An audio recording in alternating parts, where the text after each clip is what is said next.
2 sets down, 2 more to go here in the Season 9 Smite Pro League play-in tournament. Had one longer one, one quicker one, and this is another matchup we're about to go into. Could be expected to be a very close matchup, but it's going to be fun no matter what. I can't do it alone, though. Gore Mize are with me on the desk one more time as we continue on throughout our day here, Gore. And this is a matchup between a couple of teams now, both of them, and we'll get into it a little bit more in our analysis, have faced some roster intrigue coming here into this week. To the point where last night the rosters I was studying for this exact totally matchup different. are not the same rosters that are playing today. That's right. There was a point where like Kiki was going to be in mid. I know Dame from Newark was going to be over in the jungle. Things that have shifted around for them, and that's going to make it a little more interesting to see how the synergy works for these players, because we know that they're all ranked monsters. We know they grind a lot. We've seen them and what they're capable of individually across the Smite scene, but what they're going to be able to do as a team, especially when you have a spot on the SPL on the line, is going to be a completely different question, especially knowing that turmoil can really cause some issues coming into this league. You know, the guys that you've been practicing for the last 2 weeks might not be the ones you're playing today. Now, here's the good news. If you are either of the next 2 teams playing in either of our next 2 sets, is you're not going against the Oni homies, and you're not going up against the Winter Dogs, right? You're going up against different teams on other side of the brackets. Of course, those last 2 matches tomorrow on Thursday will be losers matchups. So we will be sending 2 teams on in the winner bracket to start off the day tomorrow. And then to end the day tomorrow, 2 teams will be going home. But looking to avoid that will be both of the teams that we have playing in our next matchup here. Already a couple teams find their way down into the losers bracket, Gore. And people have been asking about these styles of tournaments, things like that. Gives you a little bit of breathing room, especially with so much on the line, qualifying up into the SPL. So a long, long week of fun Smite action ahead of us here. Let's talk about the 2 teams that we've got now, though, Gore, and the way that these rosters have changed, the ups and downs that these rosters have faced. The neighborhood, let's start there. Delny, Jumpa, Dame, Vonson, and Mineral. A team that is stacked with talent, and a team I think that has found success in the past. You got some console world champions on this team, and so I think in reality expectations should be pretty high going into this. It's fun to be able to say this because this is a team that you should know everyone's name on this roster, but for admittedly wildly different reasons for every single player. I mean, like you had mentioned, if you look at Delny, you look at Jumpa, and you look at Mineral specifically as the 3 that I'm going to grab, all of them have past competitive experience. All of them have had something to showcase throughout the last few years. As you had mentioned, Delny has been literally on top of the world and has been able to lift the hammer, at least for console, and look really good in a lot of scenarios like that. Jumpa has been around for a long time. Same thing for Mineral over in the carry. And that gives you 3 people that are going to be all across the map on this team to already put your eyes on. And that makes things interesting. The question mark I do have, though, is that, again, last night I'm looking at this, and I know that Dame from Newark was going to be in the jungle, now is going to be in mid. So that's going to be a little bit of a pivot for them that might impact a little bit of that game in the 2v2 and then that 3v3. Right, and so the ability to adapt, not only as a set goes on and picks and bans, things like that, now on a dime, right, changing up what some of your game plan may have been will be pivotal to both of the teams that we have here. Vonson, a guy who was on the roster last night, still on the roster here today, and standing by for the pregame interview. And one of the pivotal members of this team. Now, I've heard your Twitter game is the best in the business. You've heard right. Can you confirm that? I can. Do you think the Twitter diff is apparent in this set? If it's not, then the support one will be. I'm right. just that guy. Well, look, Gore and I talked about it a little bit. Obviously, one way or another, some role swaps, things like that. How heavily do you think that affects your team? Well, last night during prep, we were in a room together, 321 3rd floor, Sonetta in, tap in if you'd like to. Right, got it. That's just an open in. But, yeah, so we're in the room and we're prepping, and, you know, we realized that we wouldn't have our mid. Dame does have previous comp experience in the mid lane. Frank obviously being a console champion. Right. In the jungle, we figured it'd just be our best bet to put him in mid. And as far as how that impacts our game plan, I don't believe too much. We're kind of a hit squad, so as long as they roll up and perform, I'll carry them. That's right. And look, you know, I think a lot of what we've been learning this weekend has kind of been on the fly. It's been some downtime from competitive Smite. Is anything in the games that you've already seen today surprised you meta-wise, itemization-wise, things like that, or about what you've expected? Yeah, nothing's really surprised me too much except the fact that these guys are playing this hard for second place. Because I'm going to get first. Over the Oni homies and all the other the teams? Sylvanas mid, actually. That was a little bit. But that didn't catch you by surprise. Yeah. I don't know. You got some weird things going on in your scrims. Vonson, thanks for your time. I'll let you go get ready with your team. So thank you. Appreciate you guys. Confidence at its peak for Vonson for good reason. And look, we've seen that level of confidence from other teams today, and those teams have won. And so I think if we're continuing that trend, we're in a good spot now for the neighborhood. I might have to be a neighborhood fan now. I liked that interview. You're not allowed to do that. I'm not allowed to, but We will. if I wasn't currently doing this, I think I know who would have just won me over. Well, look, Oceans will have a chance in our next pregame interview to maybe one-up that. But when you're coming in with the confidence of Vonnie there and his Twitter game being second to none, I don't know. That's a lot to stand up to. That's a lot to overcome. But the FUNHAVERS have a good roster to hopefully overcome the Twitter diff here in our third set of the day. This is a roster as well, Gore, that in the last day or so has also had to swap around a little bit. The roster going into this game will be Uzi, Magic Feet, Joshy, Oceans, and Tuba. And so if you've been watching, the SCC, the SOC, even the SPL a little bit in the past, these are names that you'll recognize as well. And I'll mention what it was before was you had Tuba, like it was Joshy where Tuba was and Kiki where Joshy is. So Kiki in mid and then Joshy over there in the carry. And then there was the swap there for Joshy, and of course now the swap there again so that Tuba became the carry and Joshy's over in mid. But admittedly, you should recognize every single player on this team, 4 of them from competitive experience that has already existed.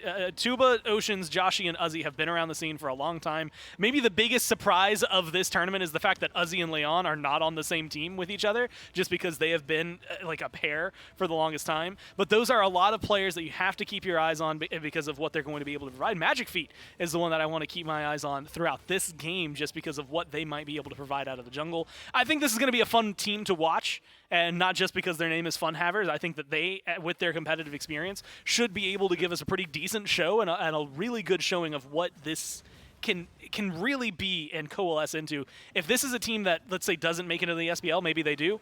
But if they don't, I expect this to be a team that can absolutely run the SCC. Now, Gore, I'm not going to let Uzi just get away for free. We saw a double kill on Baron just now. But the highlight started, and he was 1-9. He was 1-9 at that point in the game, and he gets a double kill in the highlight reel. So, look, I'll give you your props. A double kill from 1-9 is impressive. But I'm not just going to ignore the. And then he was 3-9, wasn't he? That's a way better KDA. Right, he had 4 assists, so getting a little, I'm not letting you totally get away with it, Uzi. But maybe we'll see Baron solo from Uzi today. I don't know. We've seen weirder things already. Oceans, we've seen this player and plenty of competitive smite, and we will see him now for the pregame interview. Oceans, look, this is something that I just asked Vonnie with the neighborhood. Obviously, the roster changed around a little bit over the last day or so. How heavily do you think that impacts your guys' ability to perform here today? I actually have no idea. Fair enough.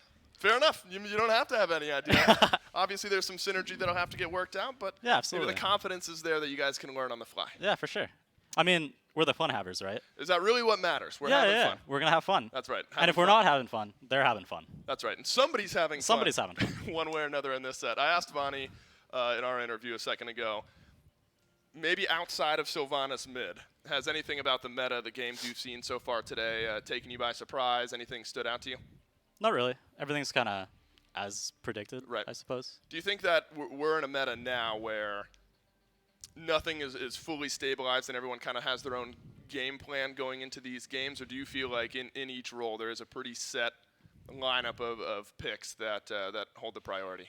I'd say it's pretty set right now. Yeah. Maybe like some niche picks, some comfort picks coming out. Other than that, it's just pressure, really. Well, we'll see if you and the rest of the FUNHAVERS are able to have some fun here in the set. Oceans, thanks for your time and best of luck. Thanks. Look, having fun is the name of the game here. That's the point of playing games, right, Gore? To have fun. Yeah. And that's all we're worried about here this weekend. Nobody's concerned about qualifying to the SPL, nothing like that. We're all about having fun.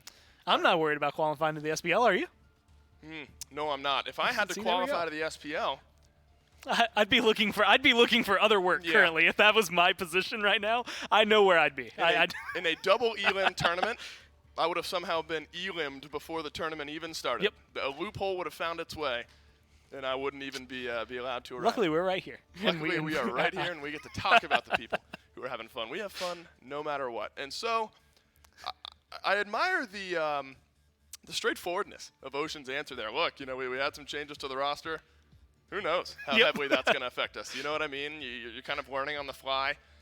In reality, you never love roster changes and swaps and role changes having to happen.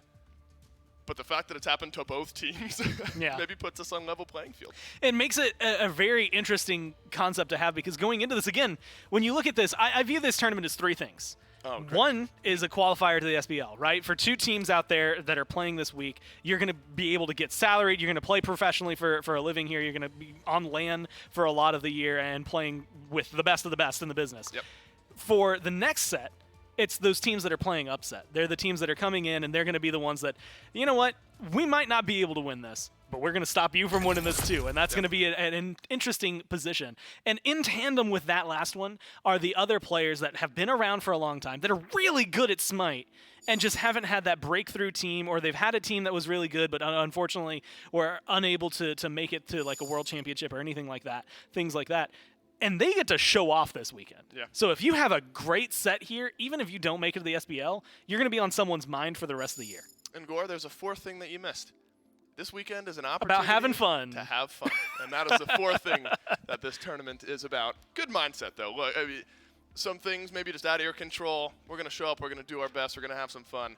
And that's a great way to look at it. Athena, Gore, I was wondering if that was just going to be a pick ban priority in our first set. Has been anything but here as of late. Athena now banned out by the neighborhood, as well as an Erlong Shen. Amaterasu finds her way back into the ban column, but really for I would argue the first time today, at least from the picks and bans that you and I have been together to analyze, a hefty mid lane priority in one of the two teams' bans here. FUNHAVERS take both the Morgan and the Thoth away, and we've seen a mid lane ban here and there. But some priority mid laners both gone. Yeah, it's actually impressive to see that, considering, I think, wasn't it the first set that there were pretty much no mid laners banned for the duration of the set? And I think that, what we've seen out of the Morgan is just absolutely worthwhile of a ban if you know that the other team has a player that can make her look good. And most of the time, we've gotten used to talking about Paul when it comes to almost in tandem with that. So that makes sense to me. Thoth, again, falls into that category. We saw him earlier. He won his game earlier, but is in that opportune area where he's always been decent in ranked, decent in your casual games, and when it's not in competitive scene, he can almost carry the game for himself. But then sometimes you get to see him leak through into the competitive area, and then he just gets sat on and doesn't necessarily get to stand out the way he wants to. But here, I do think it's worthwhile, especially with the way the meta is and the itemizations in mid right now. He does hit really hard, really well. So I like the fact that FUNHAVERS control that. Another heavy-hitting pick has been the Soul, and that's a pick that has made its way through. Maybe a ban here or there, but we've seen plenty of Soul so far here in our first two sets of the day, and we will see her at least in our first game of our third set of the day. But let's pair magic damage with magic damage. A little physical in the middle with the Fenrir. Persephone grabs herself another pick. And I really like what we saw out of Persephone earlier. Again, she's got good damage. She's got good CC off of her ult. And it's surprising to see her come back, I think, with as much punch as she has.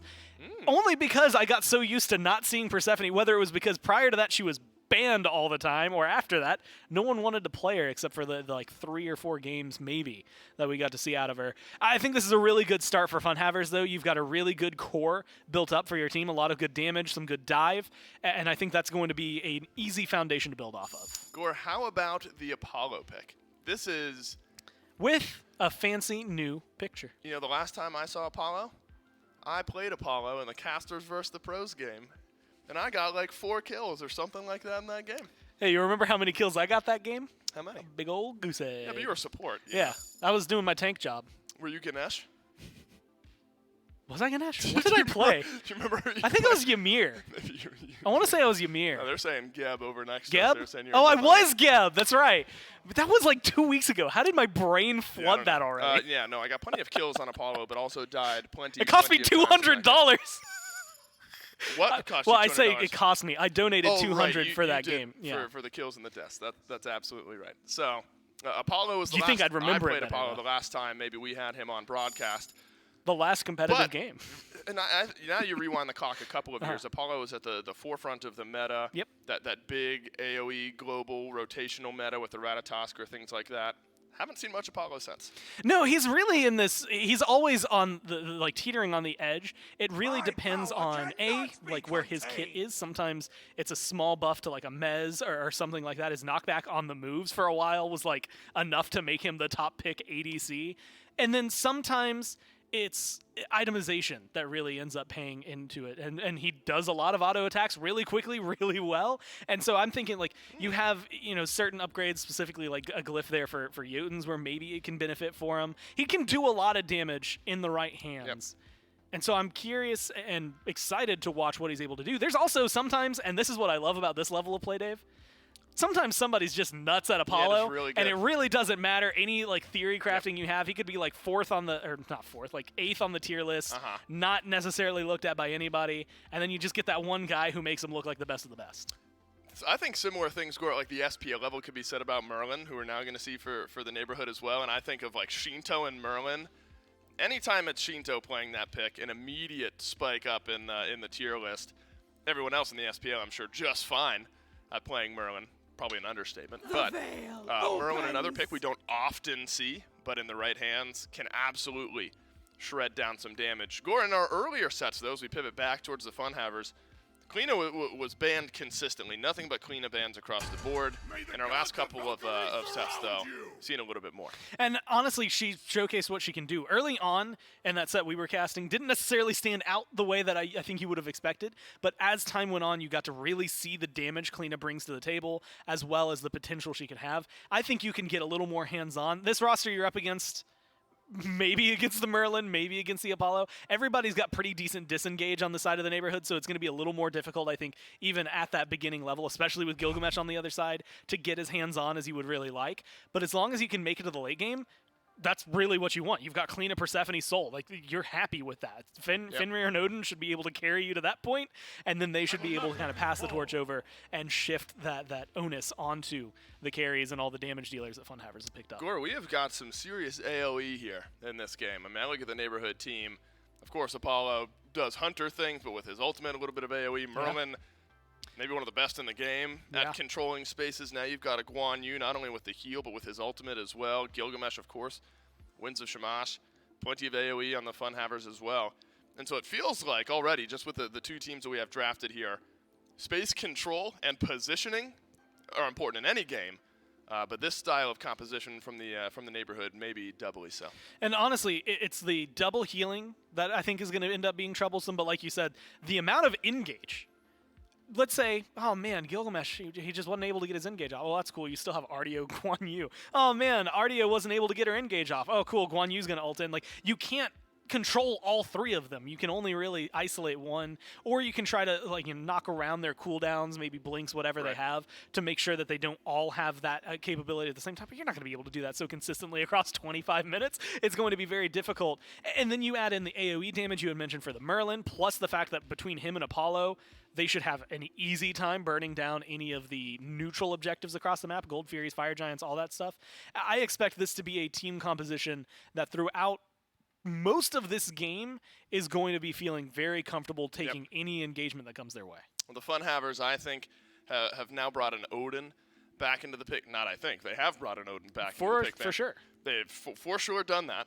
I think we have seen enough, Gore, though, from the Odin that gives me some confidence in that pick and higher expectations and talk about space control and setup for the rest of your team. It does bring back that conversation we were having, though, and Mifflin, I think, had mentioned it on the desk during our set, but that Phantom Shell, it used to be, do you get Shell plus Med or Shell plus whatever, Shell plus Phantom in order to be able to get that, the Phantom Veil? Or now you just have to get one. As long as you upgrade into that Phantom Shell, you're going to be able to deal with those walls a little bit better, which Merlin will be fine, but Apollo's going to need it. You're going to need it on Artio. You're going to need it for Guan Yu. So a lot more people now need this Phantom Shell, which makes it a lot easier for them to pick up and makes it an easy choice. The fact that it got two pretty decent relics combined into one is just icing on the cake here, I think, for the neighborhood. Yeah, Gore, I don't know. When I see the styles of picks that both of these teams have drafted here going into game one, I just get very excited. You know what I mean? Also, as we speak, piece of confetti flying.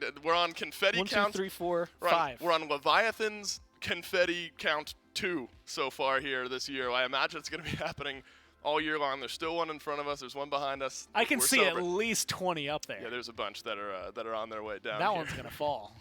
Now the question is, Gore, what of the teams that we're watching this weekend will be joining those Leviathans in the SPL moving on in Season 9? Which one is going to be competing for their own Smite World Champion? What, Mifflin? All right, fair enough. Thank you. Probably something I shouldn't have referenced live. But, you know, you come out of day one, Gordon, you have to look at what teams are starting to give you some confidence moving forward, moving into the next couple of rounds. We have seen teams today that have been able to steamroll their opponents in certain games. And the next seeded teams that all of these teams today are going to be playing, in theory, are seeded a little bit higher. So you're going to start to learn things about the neighborhood, about the FUNHAVERS, and about how those roster swaps do or don't impact these teams here in Game 1. And again, that's the thing that's most important coming into this. You've got a guy who was practicing for jungle trying to come into today, and now he's going to have to play mid. You've got a team that their mid laner disappeared, their sub that was already subbed out. Like, they just did a whole shuffle in terms of getting their team where they are. And so now they're in this awkward position where you're playing some gods that you're maybe a little more uncomfortable with. We'll have to see whether or not they're actually going to be able to play to the level they need to. Gormizer, Game 1, Set 3, FUNHAVERS versus the Neighborhood. Let's kick it off. Well, we got a shuffle in the rosters, but not a shuffle in the casters for this set. It's J-Mac and Mifflin back It's here. literally a shuffle. Well, I mean, you and I were here earlier, but we're not we're swapping with them, but it's between the four of us. Whatever. You ruined my whole segue, Mifflin. I'm done with this already. We're 16 minutes into the game. Not even because we're not 16 seconds. 16 before the game's. God. All right, Mifflin, I'm done. You have fun. All right, yeah, I'll cast it. I'm expecting some pretty high-octane early game, especially around the jungler from the neighborhood. Jumpa is a guy who's loved to get involved very early on, all the way back in the console days up until now, and a pick like Gilgamesh is something that can certainly facilitate that hands-on style. I mean, we were talking about it earlier on the desk before we shuffled over here to the cast. It's a pick that really does have strong strides throughout the early, but eventually Jumpa is likely going to be forced to switch his style up more so towards that facilitator, which I think you can see slightly reflected in the build. Could be that he goes towards the Jotuns or some of that additional CDR to separate these fights, or it could be a Crusher to even make that early game just a little bit stronger. It's something we haven't seen in quite some time here. There's Guan Yu support. We've been seeing a lot of solo lane Guan Yu back in the early portions of Season 8, even late Season 7. This god was nuts during the SCC. I mean, this was like a 75–80% win rate god over in solo lane. And then he just, it was nuts. He had a super high pick ban rate, and when he was picked, he was winning a lot of games. But then he just kind of fell out of the meta for a long time, and we haven't really seen a whole lot of Guan Yu. So I'm curious to see how he'll perform here over in the support role. As you saw, Oceans get a nice little steal there, some damage up against Vonson on that Guan Yu. And Tuba, Tuba's fighting for his life right now, but he's got some potions. He's got a little bit of healing in his kit. He'll be able to stay alive for a little while. Yeah, I like the heads-up play from Vonson there, utilizing the Talu Assault aggressively once he realizes Oceans had already expended the Unchained, meaning that there really is no way for him to contend with that. You need some form of hard CC to stop that Talu Assault, or you're likely going to be losing out on the majority of these trades. And in the long lane, it really is just Oceans capable of doing so. Every single time that jump is down is going to be the go button for Vonson. I have been jump scared by that Clean a Scream through the wall one too many times. More times than I'm willing to admit. It is like you actually jumped? Like you're scared? There was actually a moment where I flicked my mouse and did like a 720 because my DPI was way too high. All of a sudden, I was walking forward. Next thing I know, I'm looking up at the sky, looking the complete opposite direction. It's gotten me once or twice. But here with Magic Feet on the Kalina, we'll get to see it again. Jump in by Oceans. Vonson low in health.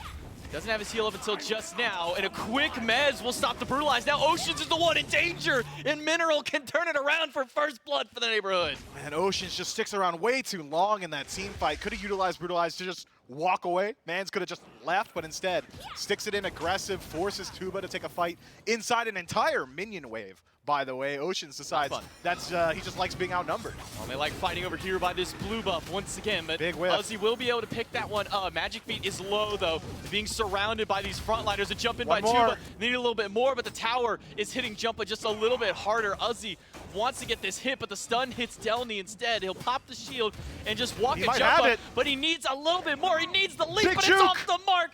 Breaking his ankles, but he'll go right back in for Jumpa. Drop kick against the wall. Jumpa turns it around and gets the kill, but now it's Joshi who who's trying to finish this one. Can Joshi do it? The damage output not enough. It's a great heal from Delny that keeps Jumpa alive, and that buys time for Dame. Joshi is so low himself, he's down to half. Dame comes over to bail out Delny, and it's just been play after play by both these teams to keep themselves just on the brink of death before being bailed out by somebody else here. But it's the neighborhood comes up 2-0 to start this off just 3 minutes in the game.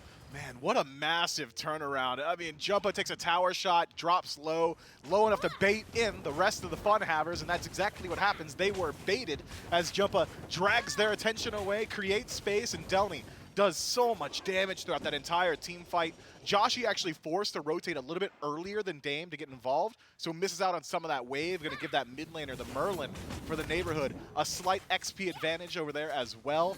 This is crazy stuff, but despite all this high-octane combat, it's only like 100 gold. Yeah, there's basically nothing separating these two teams. Good farming out of FUNHAVERS has been able to keep them in this game, at least keeping even with the neighborhood. One ult, and the Clean expended to try and get those camps.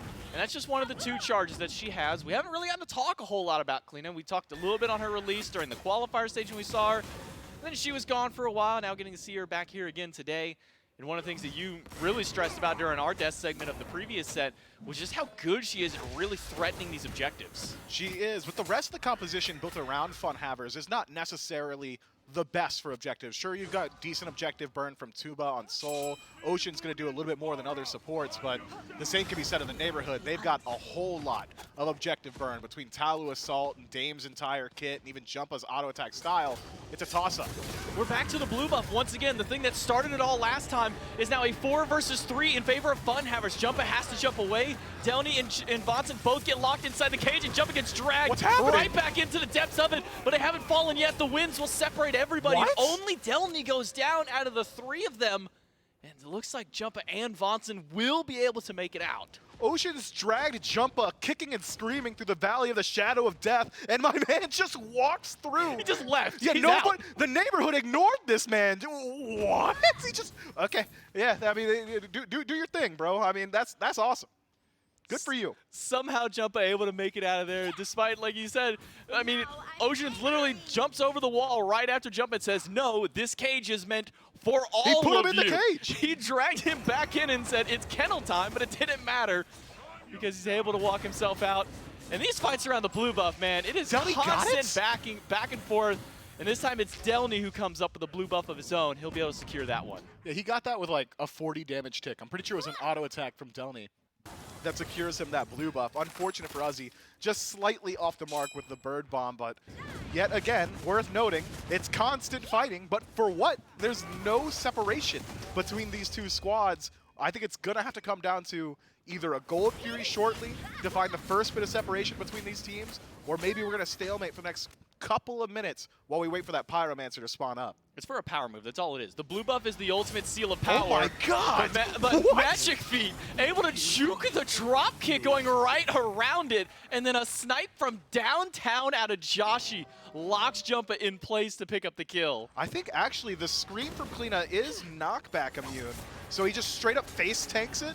Jumpa utilizing the dropkick just a little bit too early in that fight and loses out on his entire life. Once that silence was applied by Magic Feet, it's simple. Joshi has time to line up his shot. There's no counterplay potential from Jumpa.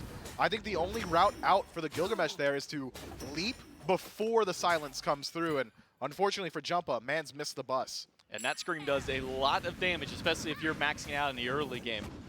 Being hit by all 3 of those ticks there, like I said, Magic Feet potentially just face-tanking that drop kick.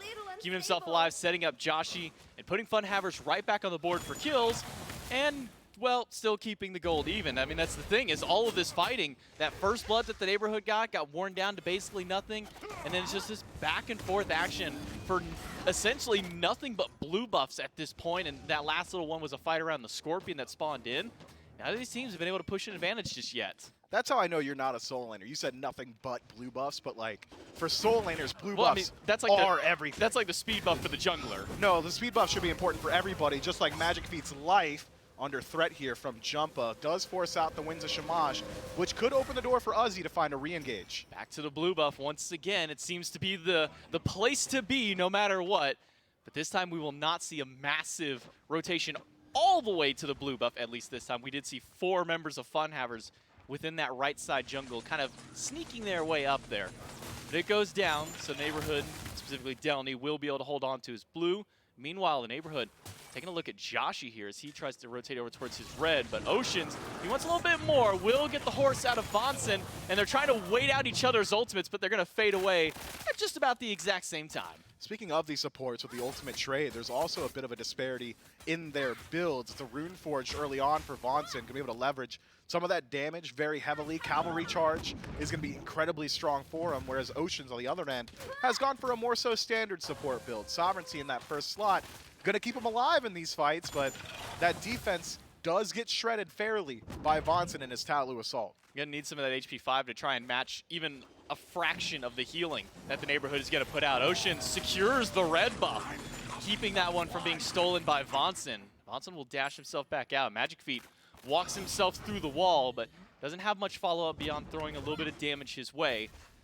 But again, all this fighting around these buffs. This time, this is the first one that we've finally seen that wasn't around the blue buff, granted at the very least. It was by the red.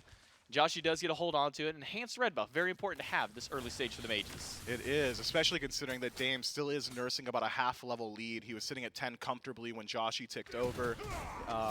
But even that said, we still have not seen very much separation from either of these squads. I'm really expecting one of these teams to try and go towards the Gold Fury shortly. We touched on it a little bit earlier, but both teams have got great burn potential. Tuba, Oceans, Magic Feet all can shred a Gold Fury, but the same can be said of Dame, Vonson, and Mineral on the other side.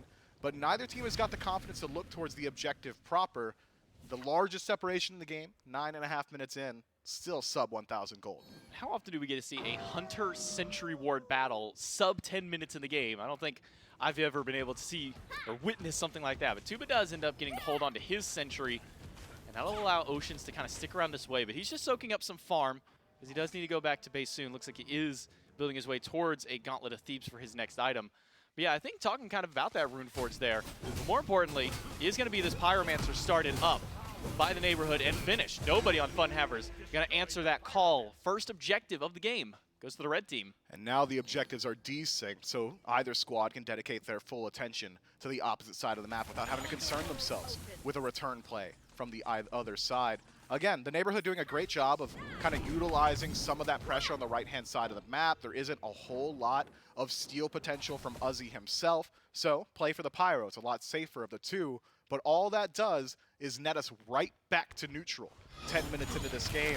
So we got to start evaluating, if the pace is going to keep up like this, which squad has got superior late game potential. If we're talking about Siege, I think I probably give the edge to FUNHAVERS, but the defense of the Neighborhood so strong, it's going to be difficult for the FUNHAVERS to utilize that great structured DPS that they've got.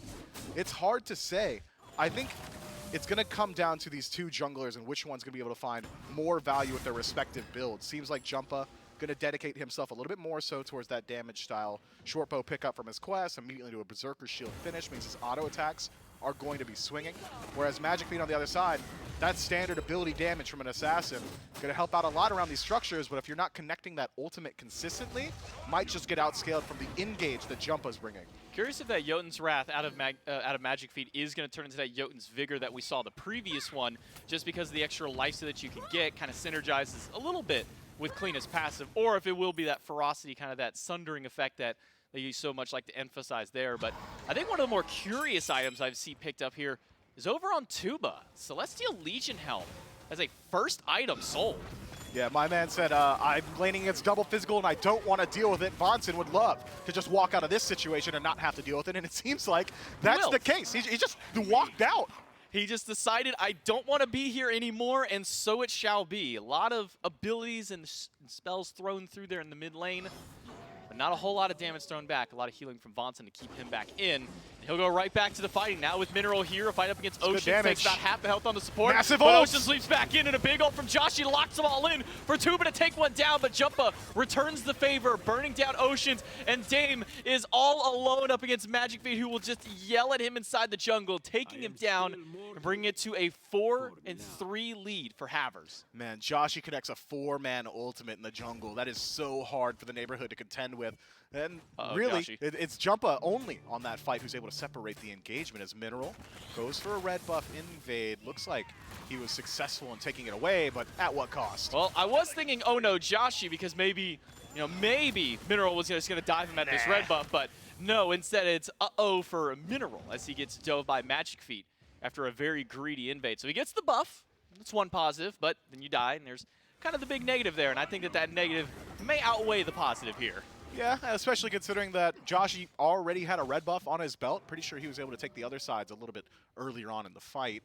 That said, as respawns to the neighborhood, will have control of the red buffs, but it's actually the FUNHAVERS who've got control of the vision. Much more important at this portion of the game because vision nets you objectives and teleport targets. Gold Fury pulled out, and Uzi, he's going to act as the zone. Yeah, Uzi is here. He hasn't gone out to zone anybody yet. Wow. Bonson is still there. Ocean Just leaps DPS. forward, but he will pick up. Bonson didn't have that see ya. horse up available in time, and it's Joshi to burn him down. A couple of ultimates expended, but they get one kill, and they get the Gold Fury for FUNHAVERS. That is such an Ocean's call, man. I could hear it in his voice. We could just do gold here, and they just do. The great teleport, good awareness, realizing with the vision control that they had that the neighborhood really didn't have any great answers. I misspoke and thought Uzi was going to step up and zone, but now realizing that he's playing Odin, if anyone was going to step forward, let's pretend that Vonson had ultimate there. He could have just dropped a cage on the Gold Fury. No way you're walking through that one. So FUNHAVERS essentially in a checkmate position once they had already grouped up on the Gold Fury proper. And this is now the largest separation we've seen. Desync neutral objective still means that the FUNHAVERS can start working on that snowball, start working on that ability to control the rest of the map. I'm expecting to see the Order side team on this Pyromancer the second it spawns. It's just under a minute before that one comes back up, but first we got to steal a couple of Scorpions, says FUNHAVERS. One veil will be torn open, and Bonson under a quarter health Dude, as he's running for his life. But the ultimate from Joshi is just off the mark, and that's enough for Bonson to maybe get out, but no, the Vine grabs him and holds through, but it's not enough damage. Instead, it's Jumpa taking down Magic Feet, and the Winter Shamash will lock down 3. Joshi leaps forward. Delny is low. Delny is taking so much damage, but Oceans is giving him some health back because of the heals. How in the world is Delny still alive after all of this? Jumpa has got to be some massive zones here if he wants to get his solo laner out, but he won't. And instead, it's both going down. But here comes Mineral for the attempted resurgence. No way. But he eats a ton of damage and maybe eats the remainder of his life bar, but he is fighting under this tier 2 for his life, and he's not going to make it out. Uzi with the double kill, and the rest of the squad hovering nearby. Magic Feet trades out his life, but in exchange for 3, a trade I'm sure he's willing to take every single day of the week. The neighborhood just gets separated in that team fight. It was essentially a 4 versus 1 that the FUNHAVERS take, and then they transition or shift up, shuffle up, if you would, that one throughout the entirety of that engagement. And if you're rocking that conveyor belt, the FUNHAVERS will punish you every single time, netting themselves not only the kill advantage in that trade, but also the objective. Pyromancer taken down. Just over 5,500 gold that FUNHAVERS are able to net themselves here. 16 minutes in, finally our first real significant lead of the game. Same for the experience. And you can see where a lot of that pressure is being alleviated for this team. You have a 2-level lead for Tuba over in that duo lane. You have a 3-level lead in the solo lane with Uzi. And one thing that was talked about in the Backliners podcast with Aggro, Gore, and PBM was is this an Uzi meta? That's when you kind of determine when is Uzi going to pop off. And gods like Artio, Odin, these are right up his alley. Yeah, he's been playing Artio and Odin almost exclusively for like 6 years.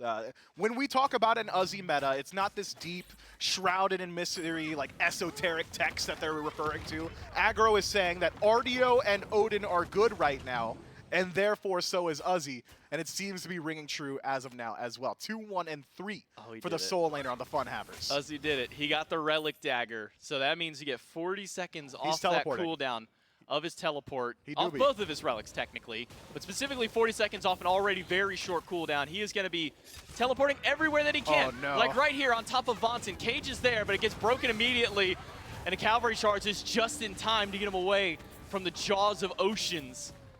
He'll be able to make his way back out. Can't say the same for the tier 1 tower though. As Tuba rotates over, this should be a nice and clean T1. If you guys at home are wondering why JMac was saying, oh no, about the Relic Dagger, take a peek at Uzi's CD on his Relic right now. 20 seconds left. He TP'd less than 15 seconds ago, it feels like. Yeah, and he didn't even get a kill or assist during that, so that is just the flat cooldown of when he teleported there. That's the scariest part about it. It really is, man. Uzi is going to be everywhere on the map. and nowhere at the same time. As long as he's not getting affected by hard CC, he can just TP straight out of these team fights. But it is down for another second, just now coming back off a cooldown. He had to walk on his mortal feet to try to put up a defense up against Mineral, who is not only taking out a tier 1, but it looks like he's going for the tier 2. Yeah, quick Mez will make sure that Mineral does get it, but Mineral's got a quick ultimate. He'll get himself out. I wonder if Uzi can predict where he's going to be landing through. Will not be so. Maybe try and catch out the teleport and be like, I saw you over at tier 2, but now I'm here at your Phoenix. What will you do? If Uzi TP'd on him right there, if like there was a ward perfectly placed and he just like goes to him, I would have lost my mind. It would have been single-handedly the coolest TP play I've ever seen. I'm kind of mad at you for even bringing it up because now I didn't get to see it. Yeah, you know? I'm a little upset with myself now. I kind of got us hyped up for something that isn't going to happen, at least not yet. We can keep our hopes alive that it may happen at some point. In the neighborhood are trying to keep their hopes alive in this game. They walking over towards the Fire Giant, but all the tanks have already left. It's just Mineral still standing at the pit, while Delny is being chased away by a 3-level advantage Odin with not only a full teleport that just got used and still only has 35 seconds on the cooldown, but a corrupted blink as well, which is so good going up against these hunters and these more auto-attack-centric gods. Yeah, just what are you going to do about it? You know, you go in and all of a sudden they're dealing less damage, essentially. I mean, you got just less output from all these auto attackers. Jumpa's going to struggle against it. Mineral as well. Going to have a very hard time. But the FUNHAVERS, they just do whatever they want on the map. They don't even necessarily need Uzi there. Gold Fury going to go down yet again. Take a peek at the disparity between these two Hunters builds. Mineral just now starting to approach some of that crit. Just now looking towards that Shuriken. Whereas on the other side, Tuba, my man's sitting on a Telkines. He's already got the Demonic. He's got a little bit of survivability from the helmet as well. Level 19 to Mineral's 18. The FUNHAVERS, with just a moment left alone with the Fire Giant, will remove it. Yeah, it's already halfway gone. But so is Oceans as he jumps in. He'll be able to go and try to grab Vonson, but Vonson will get up onto the horse. FUNHAVERS do get the Fire Giant, but Vonson does not get to find a path out. Delny pops the shell, pops the Phantom, just trying getting himself out of there. And he will manage to do so, but Jumpa himself is low. Uzi throws the spear, and I thought maybe that was the killing blow. Maybe Uzi will be able to get it nonetheless. It will at least force Jumpa's. No, he still got the blink, and he blinks under the tower and gets him. Are you kidding me, Uzi? Delny gonna try and make him pay for it, but what can you do against the Fire Giant full HP Odin? Not much. Maybe get fed to the dogs. Delny gonna be forced to retreat here. Meanwhile, though, Mineral makes some value on the map, at least able to push out that wave all the way to the Phoenix. So if it is going to be a siege attempt in mid from the FUNHAVERS, it's going to just be gods, at least for a little while. Magic Feet on the right side, pushing up these minions. They've got a couple of waves coming up towards this right lane, but it's a 4 versus 5 for another 20 seconds. Jumpa is still on cooldown for his respawn, but it doesn't seem the FUNHAVERS want to fully commit to this right side Phoenix. They do have the Fire Giant for still quite some time. They're going to do their best to make sure that they maximize its efficiency. Still one more tower on that left lane, if that's where they want to set their sights towards. But it doesn't seem that Tuba's interested. He'll instead just go back to the Pyromancer and knock that one down himself. Yeah, Tuba might just be superfluous for this left side push. If they want to, the FUNHAVERS can take it a little bit slower, group up around the minion wave, and start pushing it forward from there. The neighborhood have taken notice, plays a sound effect when the Pyromancer falls, so they know that somebody from the FUNHAVERS is not on this left-hand side of the map, which is why we saw the neighborhood try and group up, try and start to work their way forward on the left-hand side, see if maybe they could catch somebody slipping, but the FUNHAVERS, ever privy to it with decent vision coverage on that side, were able to spot them out and go ahead and fully disengage. So that is a massive golden experience swing for the Order side that they can now utilize to very easily push down the left, whereas the neighborhood, we talked about it earlier, once we were evaluating that late game, they still do have very strong base defense. Wins a Shamash from Jumpa, great space control. Merlin is one of the best mid laners for just keeping waves and keeping gods out of your tower line. Has large AoE damage as well as CC in that arcane stance that is very hard to work through. But a couple of the picks from the neighborhood will struggle a little bit on defense. Namely, Apollo doesn't have that standard ultimate, doesn't really have that damage output. Instead, when you're fighting on your own Phoenix, you can't really utilize that mobility. So Mineral in particular, gonna have a very hard time finding value in these fights. Oceans has been using his ultimate more often than not to try and grab Vonson, and unless he has that stun set up ready to go, Vonson has been able to utilize the cavalry charge to either immune the initial bite or at least delay the ultimate right out there. But as you say, that tower absolutely melts at the hands of Tuba. Nearly full items in his build. Did manage to go back and upgrade his starter item. And he'll throw some pot shots out under the Phoenix, see if he can catch any strays. But for now, it's just Uzi soaking up the damage of the Phoenix. Oceans goes in, finds 2 on the stun, and finds Dame, who has to use the beads to get out instantly, while the cage is dropped by Uzi to zone everybody through. Vonson cannot get out. The damage from the Supernova and Oceans is enough to close him out. And they pick up the first one. Triple stun in the backline by Oceans, though, forces everybody from the neighborhood to get out. Can the FUNHAVERS keep up this push? Seems like they're not concerned with it. Instead, they want to go for the Phoenix, and that 4-1 split a little bit earlier has net them a mid-lane wave. Magic Feet pushes it up very well, but Oceans, you can't go in alone, you fall! He's all by himself. Uzi goes in to try and help him out, but the rest of the carries are just dealing with the Phoenix long enough, and Uzi is able to soak up just enough damage to now net 2 Phoenixes, but a drop kick against Uzi puts him at critical health. Damage Re-engage. back onto Dame, though, and even Jumpa is in danger. He is not shy. Does have the blink to get himself out. Mineral at a 3rd HP, fighting for his life against Uzi, but this is not a war that he is going to win. It's Joshi on top, and it's 3 to defend up against the Titan, but I'm not sure that FUNHAVERS are willing to commit to go for the end. Fire Giant has worn off, and I think that should spell the end of this siege unless they could find at least one more pick. It's tanky targets between them and the Titan. Delany, Jumpa, and Vonson will not make it easy, but the FUNHAVERS, they're going in! Big cage in from Joshi will force the beads out of Delany, and the Titan down to half health. Vonson, everything that he can is not enough. Jumpa is holding them back, though, between him and Delany. They're able to hold them for a while. Delany is trying his best to hold them out of the throne room. He does going get massive. one, but at the end of the day, it is going to be the Titan going down, and FUNHAVERS are able to pick it up and take game number 1. What a crazy pacing to that game. It was back and forth battles throughout the early. Harken back to the first 15 minutes, it felt like that whole game was going to be off the edge of blue buff inmates. That's all we were fighting over throughout the entirety of it. But once they saw slight opportunities, once this Soul started to hit the ground running, they transitioned those blue buff invades immediately into Gold Furies, Pyromancers, desyncing the neutral objectives, and just controlling the macro. Mineral doing everything that he can to keep the neighborhood in there. Constant split pushes was at least delaying FUNHAVERS, making sure that they couldn't just go for a Phoenix or just go for an end call there. So heads up play by him to make sure to at least hold this game out for his team.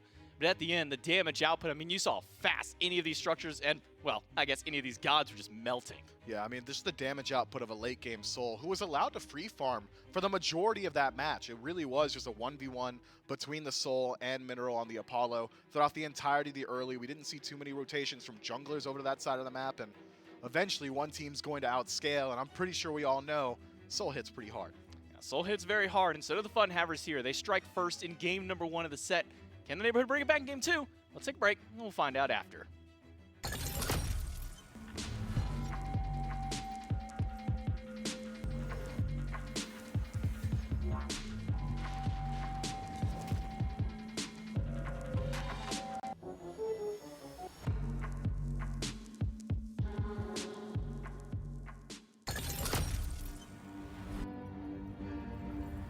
I got problems on problems on problems on problems on problems on problems I solve them. I run through the money, the pressure be calling. Left on my blessings, I feel like I'm falling. The birdie is back, tell me I'm garbage. I'm going through something, that's why I ain't calling. Phone and progression, it's all that I wanted. The phone and affection, I summon and dub it. Cause I got problems on problems on problems on problems on problems on problems I solve them. I run through the money, the pressure be calling. Left on my blessings, I feel like I'm falling. The birdie is back, tell me I'm garbage. I'm going through something, that's why I ain't calling. Phone and progression, it's all that I wanted. The phone and affection, I summon and dub it. Why you be all on my line about nothing? Why won't you go get you $1 or something? Don't hang with it who line for nothing. I see that we different, you riding, I double. I don't do discussions on bragging about hundreds. Don't go to your places, I know that they sunken. Don't call me your brother, I barely could trust it. I talked to a shorty, she bagging the bugging. And I'ma need all of my dollars on corporate, so hand me the money, I divvy the pie. I'ma give all of my people a portion to build them a fortune. I'm flipping the ride. I can't be mixy when iffy the vibe. And 40 on 50 is really the time. Why are you all on my phone like you want me? Like you wasn't pushing the kid to the side. I don't know if you thinking I'm blind. Cross on my crosses and dot on my eyes. Done with your efforts, I'm dealing with pressures. I know it's a lesson, that's word of the wise. Dubbing the mixes I'm mixing, I know I've been missing. I needed some personal time.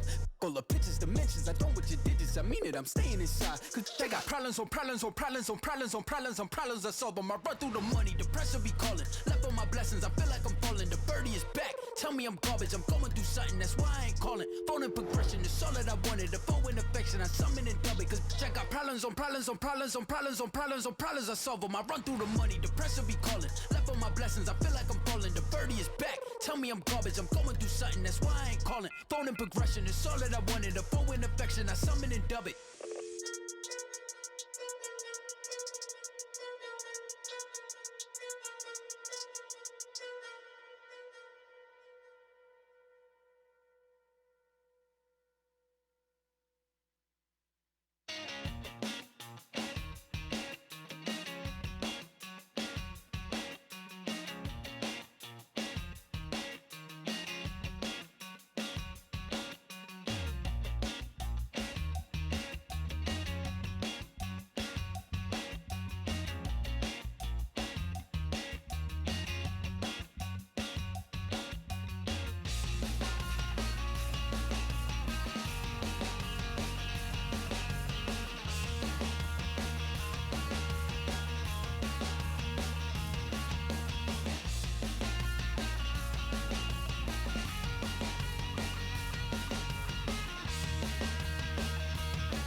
Real close, and I would even argue the neighborhood was ahead for like 2 or 3 minutes at the beginning of that game, and then the FUNHAVERS really started having some fun down the stretch.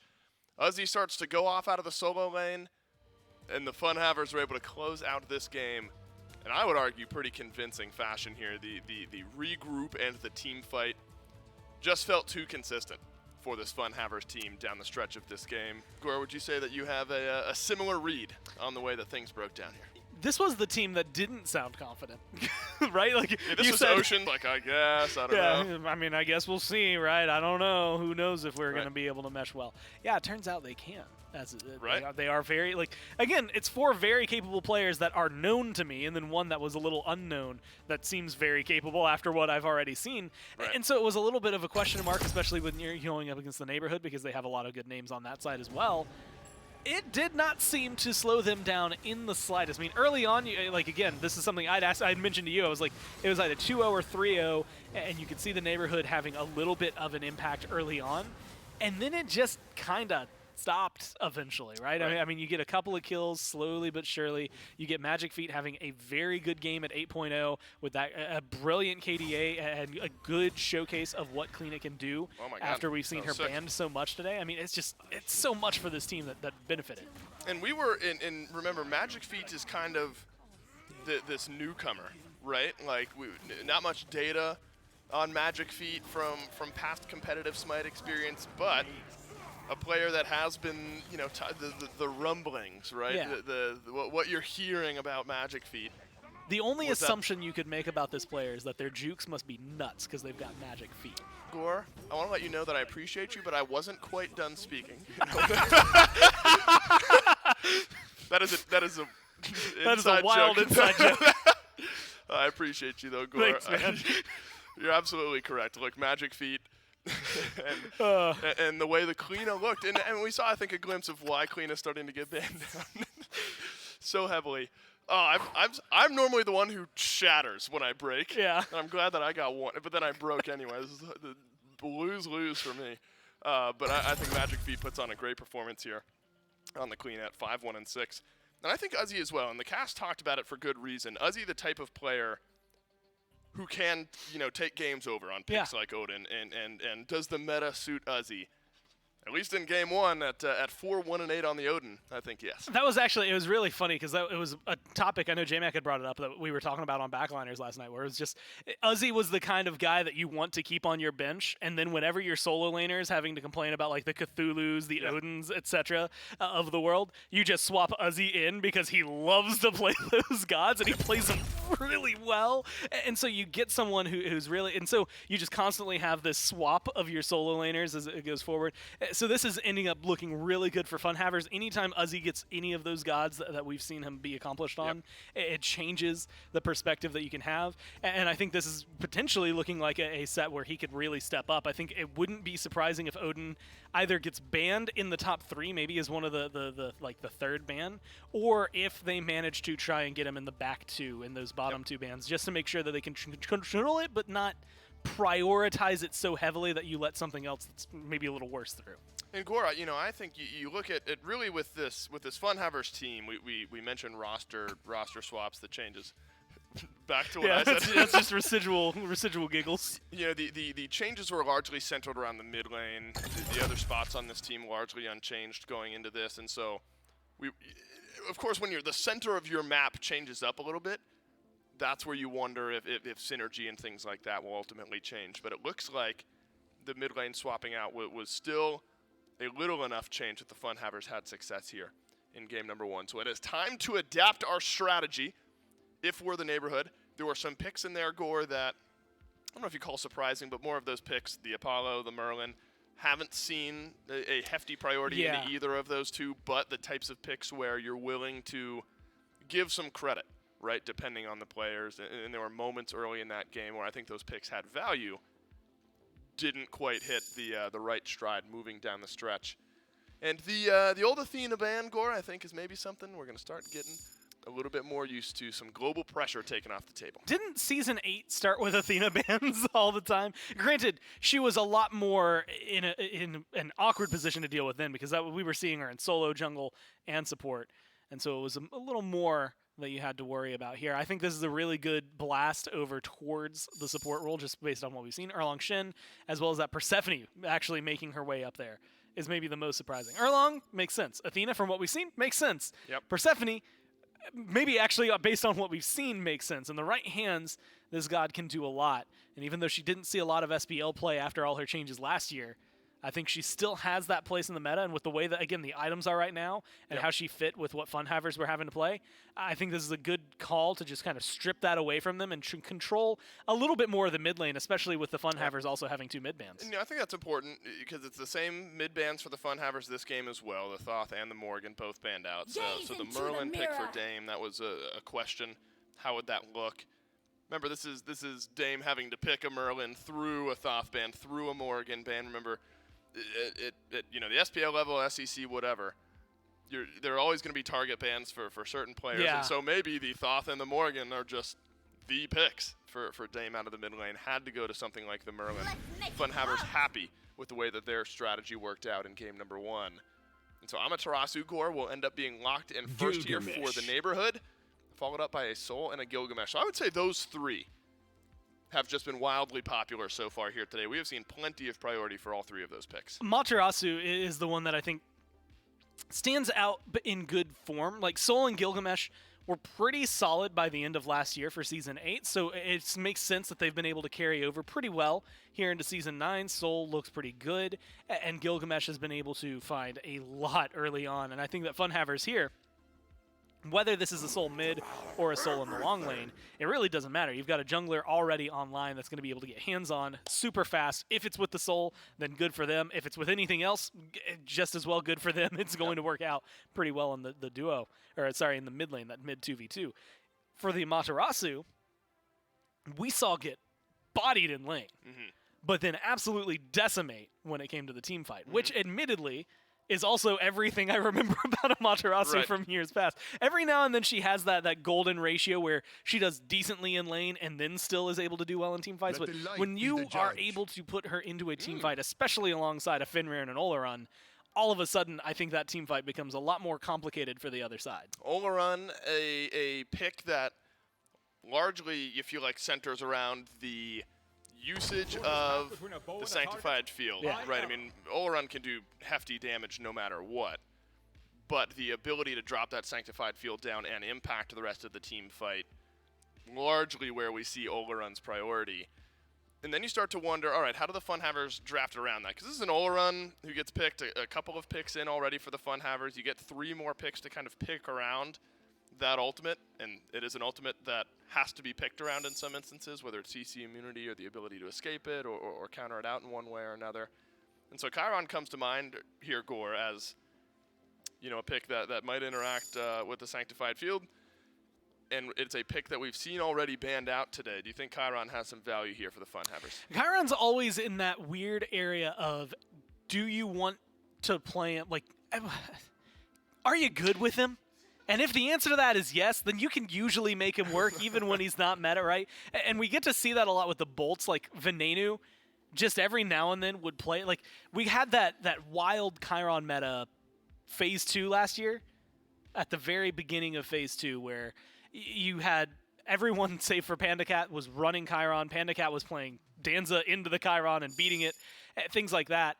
And then eventually it just kind of shifted over into mid lane again, and sometimes you got to see it, and most of the time it was alongside something like a Soul. I feel like it's just one of those picks that, like you said, just if you can play it well, sometimes he makes his way through. He plays in a comfortable position. He's got a good cleanse on his kit, which is going to be very helpful against what the neighborhood have. He's got a really good knockback in terms of some control. That's the It's going to make things very fun. And this is almost synonymous with Uzi. Hey, remember all those the gods I was talking about earlier? Hey, if your solo laner ever complained about having to play these, Uzi loves them. There's another one. Gore, are you surprised that with Cthulhu available, especially for Uzi, especially with Sanctified Field, that it was not banned out by the neighborhood in one of their final 2? I mean, don't get me wrong, Odin for Uzi and Ares as well, 2 very worthwhile bans. But when you talk about the ability to walk into the Sanctified Field and mitigate that ultimate and put pressure onto an Oleron, it feels like it's always Cthulhu who comes to the forefront of that conversation. It's Cthulhu and Camazotz were like the number one, hey, we don't care about your ult Oleron gods last year. And both of them were left available? Yeah, I'm actually really surprised, especially, like you said, knowing Uzi's on the other side. Odin makes sense, have to get rid of that. The Ares, at the time, and honestly even now, really only slowed down Fenrir. I guess technically would stop Amaterasu a little bit and cause some trouble for the Oleron, but ultimately, when you're looking at what will those chains shut down in terms of escape, they didn't have a lot on their side. Now you're looking at someone who is going to be able to just bully out this Oleron despite his ult, plus the cleanse, plus Soul having her immunity. Like, this Sanctified Fields is going to be harder to make work than any of the times that it's going to be up. I mean, it's got such a long cooldown. It's going to be hard for Neighborhood here. Now, there is a little, then, Cthulhu counterplay, right? I mean, Cthulhu directly into the Oleron feels fine. Feels good, even. Yeah. It feels good. But then you get the Nemesis drafted afterwards. Nem has been a pick to counter out Cthulhu in the past as well. So, you might have Cthulhu running down this Oleron. You drop the Nemo, though, on that Cthulhu, strip away some of those protections. And so there's a lot of interactions that'll be happening in these team fights, Score. A lot of counter picks on counter picks. The world's weirdest rock, paper, scissors game that's going on. Yeah. Cthulhu beats Oleron, Nemesis beats Cthulhu. And in that theory, I guess Oleron beats Nemesis, but they're on the same team, so you don't want that to happen. So there has to be something else in there that really helps pad the stats for him. Yeah, I don't know if Either way, Bastet beats Nim. No. Isn't that all? She Isn't does that a all lot of Smite damage. is though? Gore is just one giant game of rock paper scissors, like counter picking back and forth as we go. And so you pick the soul to go up against this, and they pick this to go up against the soul. So all 10 really. How much thought do you put into rock, paper, scissors? Like if we Very played little. right now, I have one thought about rock, paper, scissors, and that's that pretty much everyone throws most of the almost the exact same thing the first time, but it's one of two. Okay. Rock paper scissors shoot. Oh! I'm nuts. I'm so good. It's all, I don't. For what it's worth, no thought into it. Just threw scissors at the last moment. Sorry, there, Gore. All right. So There's two kinds of people. There's your rock throwers and your scissors throwers. I want to know, Gore, in this game, in this game of rock paper, in this game of rock paper scissors, that in was this picks study. and bans. Who do you think won the rock paper scissors battle of picks and bans here, going into game number 2 of set number 3? Who do you think won rock paper scissors? I'm going to give this one to FUNHAVERS. I think Cthulhu shutting down the Oleron is really good. I think they've got a lot to deal with the Fenrir. Amma's a wild card, but I also think Bastet against this Zeus is going to be able to shut him down early. But that's the key phrase. Shut him down early. We've seen too much Zeus lately. Specifically, it was Heroin last year on the Dragons. There was like a 12-minute period you had where you could just bully anything that he did. And no one really got to capitalize on that as much as I would have liked. Yep. Instead, he got to that 12-minute mark and lived, but the book build isn't necessarily huge right now. Gore, it is game number 2 of set number 3, Neighborhood versus FUNHAVERS. Let's see if they can close it out. FUNHAVERS want a big win here, and they get Uzi on one of his signature, 3 picks that really define the quote-unquote Uzi meta here with this Cthulhu in the solo lane. And I think Gore's kind of right to maybe even kind of talk about, the Zeus. We've been seeing a little bit more of him as of recent, especially after his changes. Book build became so popular. The question kind of now is, with this double flat pen, how does that work out for the Zeus compared to the more traditional book build that we see out of him, Myth? See, I feel like the double flat pen really prioritizes or helps out gods that are looking to apply poke consistently. And I don't really quantify Zeus as one of those picks. Zeus is the, okay, I found my opportunity. I found a chain lightning. I'm going to detonate. Oh, cool. I'm going to do that again later. If somebody gets too close, I drop lightning storm. It's more so an all-in engagement, drop all your damage immediately style of play, which is why the book build was so good, because the counter to that is to just dive the Zeus. Just get on the Zeus before you can apply all that damage. It's not exactly a build that I think can work out very well in Season 9, though, which is why I'm very curious to see this Eye of the Jungle penetration start around this Zeus. So I'm very curious what that power curve is going to start to look like. The thought just occurred to me that this is a Gilgamesh support, but it doesn't necessarily surprise me. This is something that we saw on the NA side of the SCC time and time again. Blugan and Gamma, kind of the 2 biggest proponents and kind of pioneers of this god over in this lane. It just kind of threw me for a loop for a moment to recall the fact that there is a Gilgamesh in this game, and that he's not in the jungle. He's actually support. Yeah, as long as he's not in the solo, I'm not going to complain. So the Oceans can do no wrong in my eyes. I mean, it's not exactly the most consistent support style. At most, you're seeing 2 or 3 people if you're hitting one of the best drop kicks of all time. Winds of Shamash, always going to be a good initiation tool. And just having that HP stack that supports normally go for is going to synergize very well with the Sun Scimitar. Definitely not a fight if they want to take over here. Oceans, though, does want to pick a fight up against Vonson and Mineral. But Mineral is winning that trade initially out here. Tuba, Magic Feet. once again, down to half. Magic Feet wrapping around the backside, going for the 2 versus 3, and Mineral is the one being collapsed on. It's Tuba who comes out with first blood for the FUNHAVERS, and Vonson has nothing that he can do except watch as his carry falls. I wonder what Mineral was thinking there. That was some of very aggressive pathing. I think had he just head towards his own tower, likely could have just walked on out of there. Maybe didn't realize that Magic Feet was standing so nearby, and at the end of the day, your Oleron falling down this early just doesn't feel good. That is your late game win condition. It's going to be one of your highest DPS gods. It's going to be your objective clearer as well. You really want this pick to be able to at least farm up in the early game, if not do well. And having Tuba on a pick like Soul that should be able to bully relatively easily going forward does bode bad things for Mineral from here on out. Here's an item that we haven't seen for some time in the solo lane. We saw it a couple of times pop up for hunters like AMC and Izanami, but now we're seeing it over in the solo lane for Uzi here. Tainted Steel up on this Cthulhu. mostly just kind of worried about the healing that Mineral and Delny have? Maybe. The self-sustain from Delny and lane is going to be pretty hard to contend with Tainted Steel, but some of the upgrade options are pretty nice. The anti-heal always going to be just a decent stat stick as well, so not one that I'm really going to argue against. There's not any individual starter item where like, yeah, that's what I want on Cthulhu. It's not like he's really utilizing too many of them overly well, so I think it really is just a stopgap measure. Yeah, it does seem with the nerf that came to the Warriors and kind of Sundering Axe in this 9.1 bonus, we haven't really been seeing it. We've been seeing a lot of experimentation with other items. We saw double Death's Toll earlier on when it was like Amaterasu versus Erlung Shen just for their own basic sustain. We even see that Death's Toll coming back again with Delny this time around.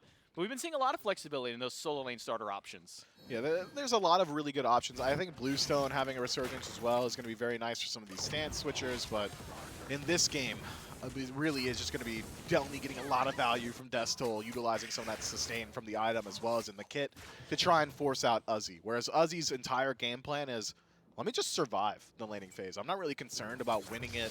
It's more so about just being able to rotate out, and as the Death said, try and put some of that pressure on a Mineral. Once that Sanctified Field gets dropped, it's really onto Uzi to make sure that you're not finding the full value of that ultimate.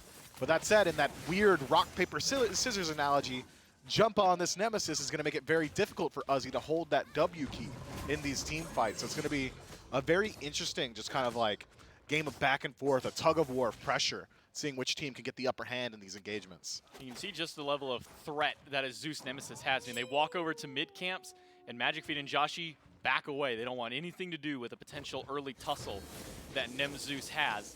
Instead, it'll be a fight over here by the red buff initially, but now with Vonson rotating over, no reason for Oceans or Magic Feet to get too aggressive for just an early red buff. Their mage isn't even there for helping on the secure. And instead, now we get to kind of leave these hunters all by themselves. But both of them this time actually picking up the helmet earlier on. We saw it out of Tuba last time around, but we're seeing from Mineral this game too. Yeah, the helmet's going to help out a lot against these junglers. Magic Feet, in particular, should be able to displace Mineral relatively easily. Again, that ultimate from Bastet going through walls makes it very hard to predict in these team fights, so just having some additional survivability built into the kit. If he does get pulled, Mineral, that is, can use the knock-up when he gets on the other side, drop the Sanctified Field, and likely utilizing some of that healing and defense, survive the burst damage potential that Magic Feet is bringing. Plus, it's just like a decent stat stick, just on its own. You're not even like really sacrificing too much in the power department, so not surprised to see them both elect for this item. It might be one of the earliest and maybe kind of easiest obelisks that we've seen picked up here, just right over the 5-minute mark. And thank you, Doug. We get a nice look at the Celestial Legion helm. 90 power on that item. Some good defense. And as well, all the stacks eating the extra physical defense. A lot of fighting here, though, up against Delny. He gets some solid damage up against Magic Feet, but there are 4 people here who want this Amaterasu dead, but they just don't have the damage to take her down. Delny will stand strong under the might of his Tier 1 tower in rotation from Jumpa. Yeah, Delny just says, hey man, you don't have enough damage to take this fight. We'll see if Mineral feels the same way. Does survive the onslaught of Tuba, but that's all he does. He just barely survives. Dame, though, will he survive? Good Drop kick. kicked against the wall, beads expended, and an ult for ult out of the jungle and mid, and it will be a 1-for-1 trade between the jungle and mid. As Dame and Oceans, actually, not the jungle, that was the support Gilgamesh. It's still impels Yep. my brain that's got to be jungle Gilgamesh, but no, it is the support Gilgamesh that falls. First Blood was going over to the FUNHAVERS a little bit earlier on, but that's the first kill of that engagement going their way as well. Magic Feet forced to use the beads early as Vonson puts out so much damage. Joshi's not making it out there. Jumpa comes back in. Vonson is fighting into it, but it's another 1-for-1 trade. Another mid for support, but Jumpa's the one who comes up with all the benefits. 2 kills to him and a killing spree early on. A late rotation from Uzi. And that does leave us at a net neutral on the kill department. Gold still favoring the neighborhood at this point, which is very reminiscent of what we saw in Game 1. The neighborhood had decent control throughout the early portions of this game. It's more so about which one of these squads is going to strike first around the neutral objectives. Back in Game 1, it was the Pyromancer that fell at around the 11 to 12 minute mark that really started to open up the doors of this match. I'm expecting both teams to group up around these neutral objectives very shortly. Again, Both squads have got great confirmation, got great space control around it. Mineral, once that Sanctified Field, going to bring a lot of DPS and make it very hard for the FUNHAVERS to work their way forward. But the same can be said of Tuba's DPS and Ocean's space control with the Winds of Shamash. I think if either team can walk away from a fight with a clean pick, it very well could spell the end of this Gold Fury very quickly. Interesting to know, we do see, the Eye of the Jungle coming out from Damon, something we saw a couple of times with Zeus's in the past in the mid lane. Kind of like how Solo is becoming very flexible with its starter items. It seems that Zeus is also just a mage in that mid lane who can flex between just about any starter item that he really wants to. It will be the Eye in this case. Yeah, Eye's got some good upgrade options for Zeus going forward as well. Protector of the Jungle, just a phenomenal stat stick if that's the path he elects to go towards, and it is what I expect from him from here on out. It's not as if Zeus is sacrificing too much in the starter items either. You're not really playing for that early game aggression. Oceans gets picked up and dragged out of his own wins, and he'll be dragged right back down to the grave. Jumpa with the 4th kill of the game for the neighborhood, the 4th kill of his own. But Vonson will lose his life. Joshua with some good snipes will take them down. Now Uzi in the middle of 4. Use that Descent into Madness to try and create a little bit of space to give him some extra tankiness. And a Sanctified Field expended out of Mineral. He used that just to keep them away, but it doesn't matter because everybody's going back in. Uzi gets one, and Magic Feet continuing the chase. He'll throw out the cat. But Jumpa's doing just fine. He won't be deterred. That is a head-scratcher ultimate from Mineral. We're talking about it consistently. The reason Uzi picks Cthulhu is because Sanctified Field does not work against Cthulhu, and then Mineral drops it like 5 seconds into Uzi's ultimate on just Uzi in that team fight, sacrificing his life in that same moment as well. Just a very questionable play from the Ola run there, which is going to net him a massive deficit. Tuba doesn't have to rotate to that fight. Tuba stuck around and cleared out the jungle and stole a purple buff and got some waves. That's a 2-level lead now for the Soul out of the duo lane, where Mineral just rotates out and dies. A full Spear of the Magus as a benefit for sticking around in lane that entire time. And Uzi on this Cthulhu, a god that popped in the meta, was extremely dominant, especially when paired with a Morrigan. You could have 2 of those Cthulhus running rampant throughout the map. And then we started seeing him kind of fall off. A couple of small nerfs and a couple of more than anything, just hunters really becoming prominent in those lanes. And those are really the kind of gods that deal with Cthulhu really well. You build those kin sides, and you can just shut them down, but no kin side to be bought, at least not between the magical gods here. It would depend on Jumpa to get that. Yeah, and Jumpa should be able to shred Cthulhu in the late game. Especially worth noting that Hydra's Lament needs a pretty major buff, as Delny in some trouble here, might find himself in a 1v1. Well, Delny gets at least out of there, has to use the bead so he doesn't get knocked up. The heal from Uzi will not be enough to get the kill. He used the knock up on the wave and the Mire to clear it out there. Jumpa might have him. Should be okay, but with Jumpa rotating over, he might not be. Slice and Dice, though, will be just a little too short. Uzi gets hit by the ultimate. Jumpa, though, will be able to dash right out of it, so he's not too worried about the root. This should be a kill up on Uzi. Slice and Dice is there, but he needs a couple more basics. No way. Doesn't have enough mobility. Has the speed buff. No way. But that one Mire, blink, dash in, slice, dice, dash, and down. Uzi finally falls, but what a long time that Jumpa spent to get that. Yeah, that was one of the longest chases I think I would have expected, man. Uzi does a great job surviving the majority of that and forcing Jumpa to use every single one of his resources. Had Jumpa connected the first Slice and Dice, it probably would not have cost him his ultimate. Had he been able to stick a little bit closer, probably wouldn't have cost him his blink as well, but instead, at the end of the day, you pick up a kill, you pick up a Pyromancer, you're not feeling too bad about it. Who will be feeling bad pretty shortly is Mineral if he doesn't get out of dodge. 4 members of the FUNHAVERS hovering the left side jungle. He'll get between the 2 towers, which will make him fairly safe here. Does still have the Sanctified Field and Bead, so he's got both of his escape options up. And I thought maybe the FUNHAVERS, after recognizing that he was leaving that area, we're maybe going to try and go over towards that Gold Fury, grab that objective, since he was so far back. But I guess seeing Vonson pop himself up on the map was just enough for FUNHAVERS to instead back off and clear out the jungle. Take a peek at the gold. FUNHAVERS still not that far behind. Experience, the largest deficits we're seeing are in the jungle role. Jumpa's about 2 levels up on Magic Feet at this point. But outside of that, there's some slight leads for the FUNHAVERS elsewhere on the map. 2 levels for Oceans, 2 levels for Tuba. So there are very unique odds, very unique interactions I think we're going to see going forward, especially around Magic Feet, who likely will spend the next couple of minutes just trying his best to free farm, trying his best to get some of these items online and stack up that Transcendence before he gets involved in the fight, which could create an opportunity for Jumpa to try and close up some of these gaps. Mineral uses his ultimate just to try and fight up against Tuba. Supernova very slow inside that sanctified field, but now with Oceans as backup, this should be a nice and easy kill up onto the Hunter. He gets drop kicked against the walls of the winds, back against the tower, and then right to his doom. Oceans credited towards the kill, but Vonson and Jumpa are here. They're not going to go up against this. They're not going to try and fight this 2v2 despite there being no ults up for those two. Yeah, but the beads were available for both members here. I mean, Tuba has beads to himself, as does Ocean, so Vonson doesn't really have the best ability to engage this fight. Instead, tries to pick up Magic Feet in the jungle, but again, beads still available, so Magic Feet going to work his way out of there very easily. It's a significant grouping around the Gold Fury from the Chaos team. Thought maybe we would have seen them pull out the Gold Fury itself, considering Vonson had already utilized that ultimate, but instead it's a hard reset. Why leave it up to Risk? The FUNHAVERS, they take their pick and they get out. Something needs to be done about Tuba, Mifflin, because this man is level 15, 102 on the soul, and has just been left to his own devices over on this left side of the map. We are seeing a fully upgraded teleport come out of Uzi that was actually used very early on in the game in that one rotation towards mid that he did make.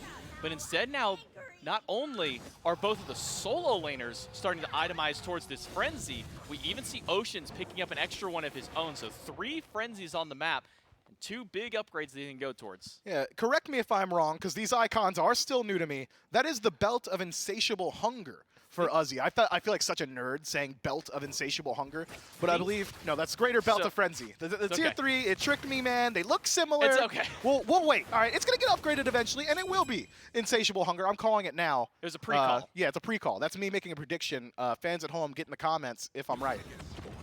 We'll see what it ends up being. There is the other option there for Oceans too. He can go towards the other of the Frenzies, which I'm not going to try and be fancy with the name, but it does give you a massive burst of damage, 50% extra attack speed, 30% extra damage.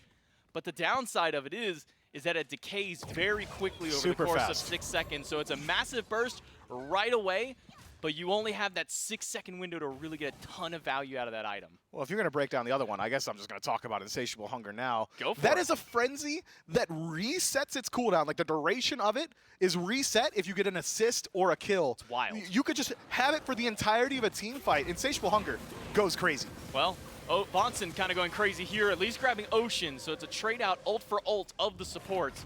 But most importantly, beads are now down for Ocean, his only form of CC immunity. But there's one Frenzy popped by the support. Make it the second Frenzy popped by the solo laner. Go for the Gold Fury, but it's the neighborhood. It's Delny going in with Vonson. They steal away the Gold Fury. Damage. Uzi is stuck in the middle of the Sanctified Fields. Oceans gets cut off from the rest of the team, and he'll be taken down. Delny credit to the hit, and everybody on FUNHAVERS is so low. They're separating themselves so they don't all get picked away. Instead, it'll just be 2 going down. Man, a couple of targets on the neighborhood. We're so low in that fight. Vonson, Delny both in critical condition towards certain portions of the engagement. It felt like there was a desync in the communications from FUNHAVERS. Oceans goes in alone, diving deep into the back line, gets himself collapsed on very easily. Magic Feet forced to utilize that jump back, puts himself out of position as well. But at the end of the day, the neighborhood come up massive in that fight, now putting themselves ahead in the kills and the gold department. Delny and Vonson coming up big, able to steal away that Gold Fury from FUNHAVERS, so that's a massive gold swing. Going back their way here, about 2,000 up that the neighborhood has over FUNHAVERS. And you see some of the build reflections coming out here. Delny going with a Witchblade to kind of counteract the double Hunter comp here. Oh, let's see and we it. do see Vonson just cleanly walks in. I can't even say he walks. This man jumps right in and says, thank you very much for a free Gold Fury. And then the team fight after just goes all the way of the neighborhood, because that Sanctified Field zones 2 different people from FUNHAVERS completely away from the rest of the team. It ends up being those 2 that get picked off at the end. It is not often that individual plays are what separates a team from a win and a loss, but that type of play in that kind of scenario from Vonson is the stuff that will win you games. Vonson nearly single-handedly putting his team in a great position to transition themselves into Pyromancer, even potentially to Fire Giant in the next coming minutes. Vonson closed up a lot of that gap that Oceans had established for himself as well, now tied in levels 13-13. Up against this Gilgamesh. The neighborhood desperately needed a play like that, and Vonson steps up to the plate. Man, is Paul playing Smite out here because we got Dame picking up a Mantle of Discord in that mid lane for some extra defense. Maybe call that the Paul special. He's one of the few mid laners in the Pro League who really do love picking up defense on their mid mages. Mantle of Discord and Breastplate of Valor are usually the two calls here, but that'll give him a lot of protections and a nice little get out of jail free card at the end with that CC pop. J-Mac, I don't know how you did it, how you tricked me into gassing up a support player. I just looked at the KDs. There's a jungler popping off. My man has got 100% kill participation. I'm talking about Jumpa, by the way, 6-0-1 on this Nemesis pick. That is massive. 2-level gap over Magic Feet still established. He's got tons of damage output. His chase potential is incredibly strong. I didn't get a chance to touch on it, but the change to Hydra's Lament in Season 9 is nuts. It has 10% pen on it now as well. I mean, this is just a great build for this Nemesis. He's hitting his stride. He's got decent like 1v1 potential. The auto cancels have been on point. So if he's utilizing that properly, Tuba's going to struggle in that 1v1. Even Joshi could as well. Jumpa needs to be addressed in these fights. Fire Giant started up, and this is what Amma and Magical ADCs are really good for. Shred the defense of the Fire Giant, make it take more damage for your carries to come through, but they've got to walk themselves out quickly because Uzi and the rest of the FUNHAVERS have shown up to crash the party. It's only Joshi sitting in mid, and Mineral wasn't even there. He was pushing up that left side of the map all by himself. Yeah, that was just a heat check from the neighborhood. They know they can't just take a fight around the Fire Giant. Despite winning out handily in that last team fight, the gold and experience differential still is relatively small at this point. Experience not even worth bringing up. Gold barely worth bringing up 19 minutes into this game. I would go as far as to say that this is a dead even match. 19 minutes in. It's going to come down to play on the field that separates these squads. Can Uzi separate the engagement? Can he find the opportunity to make sure that Mineral isn't able to use that Sanctified Fields? Or is it going to be the other way around? Is it going to be Jumpa stripping away that defense of Uzi, making sure that he can't step forward, can't utilize that W key? Don't hover that. That's not insatiable hunger. Well, that's one of the two. There's still the chance for you to get insatiable because you were talking about it with Uzi earlier. Yeah, thank you. You were talking about it with Uzi earlier. So that is the Belt of the Berserker, the one I was talking about earlier. A lot of extra attack speed, a lot of extra power, but it does decay over the course of the 6 seconds. Every 0.5 seconds over the course of 6 seconds. Yes. Right. You are going to get less of that attack speed, less of that power diminishing down. So you got about really a 3-second window where you have a ton of power, a ton of attack speed, and then that last 3 is kind of the fall off there. But kind of going back over to the other side here for the supports, back to talking about Vonson, because I'm going to make you talk about the supports again. Look at this second relic he's picked up, the Entangling Winds when it comes down to, or the Entangling Root Sprint, whatever the official name it is here. Pop this sprint, Entangling Wings. I almost had it. I said winds, it's actually wings. You pop this, and everybody in a massive area around you, all within auto attack, ranged auto attack range of you, gets rooted for 1 second, and what better god to want to root than a Zeus? Yeah, that is going to be massive for him. Just the ability to apply that peel whenever you want, or if they're stuck in the Lightning Storm, they're going to stay stuck in the Lightning Storm. You're also still applying additional movement speed to your team. It's not as if you're sacrificing that in going for it. So I really do like that pickup as well for Vonson. It's going to be pretty hard to apply to some of these targets, though. To separate, essentially, you get to ignore it. The jump back from Magic Feet, you could just leap out of this route as well. It's not also a cripple. Vonson wants somebody. He'll grab Josh, but Josh is quickly pulled out, and Vonson is put in the dirt quickly. Oceans strikes the final blow to take him out, but Jumpa has separated himself from the rest of the team in the midst of the fight, and he'll finally get spotted out. A quick blink to get him away from Uzi.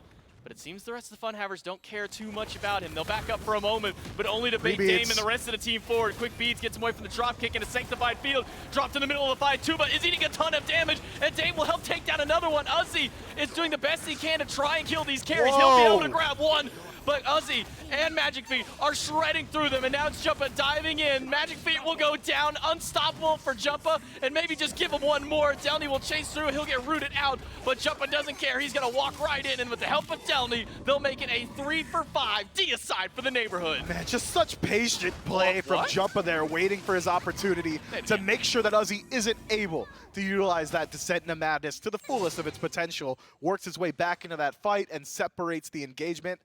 gotta say, questionable dash from Joshy there. The giddy up just straight into everybody. Dies before it's even finished channeling. I thought he had maybe still had Centaurus available and he was going to try and drag some attention away that way. Not the case. Man's just died in that team fight. Had Joshy, I think, just sung back a little bit more so, that could have been a completely different engagement for the neighborhood. But yeah, I agree. That Fire Giant pull was a little bit crazy. Yeah, I'm not sure what was going through their minds there. Maybe they thought they had a little bit more DPS on it, but instead... Them dead, me fire. Yeah, it's just us, guys. They can't possibly steal the Fire Giant if they're all dead. Instead, they'll rotate over and they'll go ahead and take Primal Fury.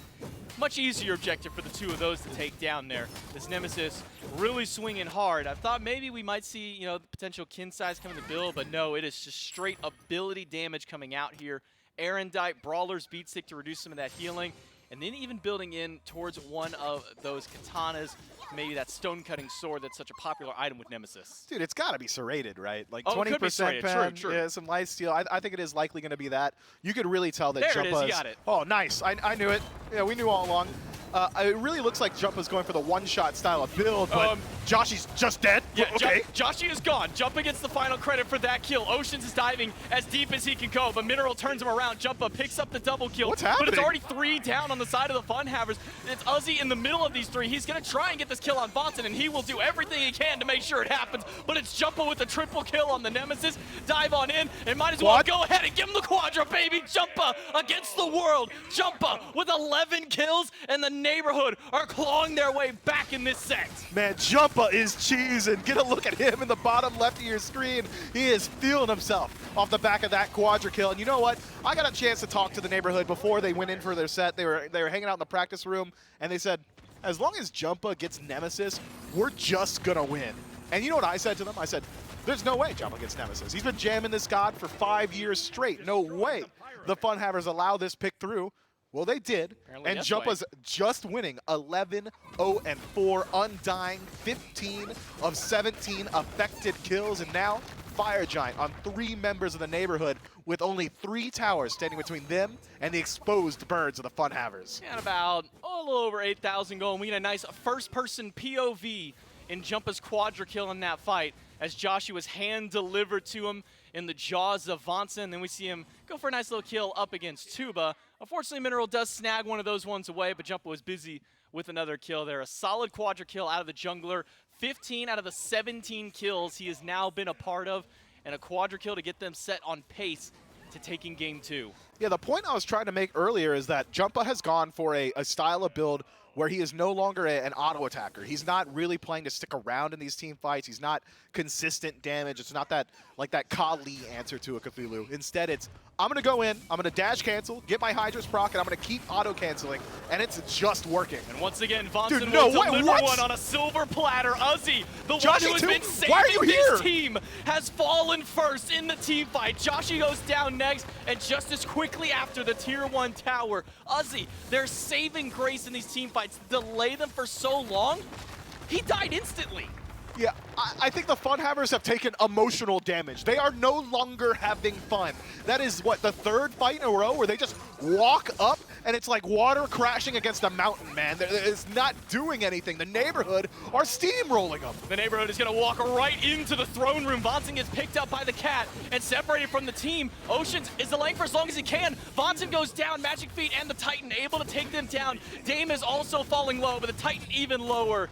In the neighborhood, able to squeak through at the very end of it, and they'll take game number 2 and tie us up in this set to take us to game number 3, Mifflin. Look, I'm going to go ahead and do the FUNHAVERS coach's job for him. Let me take a little load off of you here. Ban Nemesis. What do we think about that? How does that hit your ear? I don't know, man. Nemesis only went like 11-0-6. Only was kind of topping the player damage charts. Maybe a quadra. I don't know if Nemesis ban is the call, Mifflin. Yeah, I do. I'm talking to you guys, FUNHAVERS. Ban that one. That was a crazy performance from Jumpa out of the jungle, and a great just draft around it. I thought it was facilitate the Olaron. That was my idea. I was like, that's what they're going to do. They're just going to make sure Olaron's doing okay. Didn't need him. My man was there to clear waves and land because Jumpa was busy winning the game elsewhere. He was there to bait out the Cthulhu ultimate, and that's about it. I dropped Sanctified Field. We know Cthulhu wants to play here. Jumpa go literally do anything else. Vonson also coming in big. I mean, 2 Ragnaroks that Vonson single-handedly essentially won him the game with the Gold Fury Steel. Gold Fury Steel picks up the Cthulhu in that last little team fight, able to absolutely melt him. Clinical plays coming here out of the neighborhood. They tie up the set. It will take us to a game 3. That'll come to you right after this break.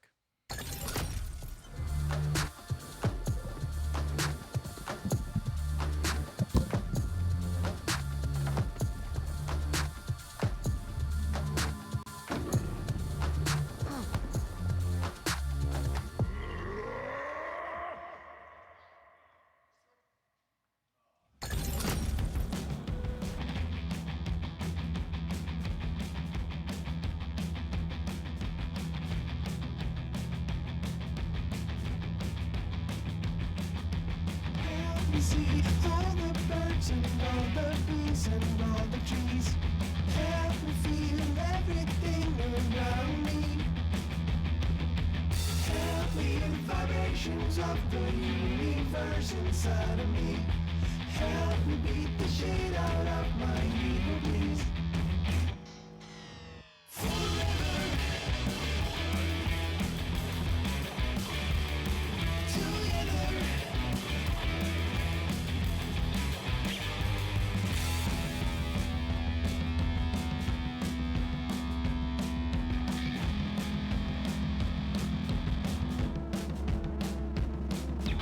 Wash me now in the blood of the Lamb and the Holy. Let me go to hell and cleanse my fucked up mind. Let's embrace the sunrise and the sunset and the time between them. Let us stay forever young and never die.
is quite the bounce back. I would say Jumpa bounces back here along with the rest of the neighborhood in game number 2.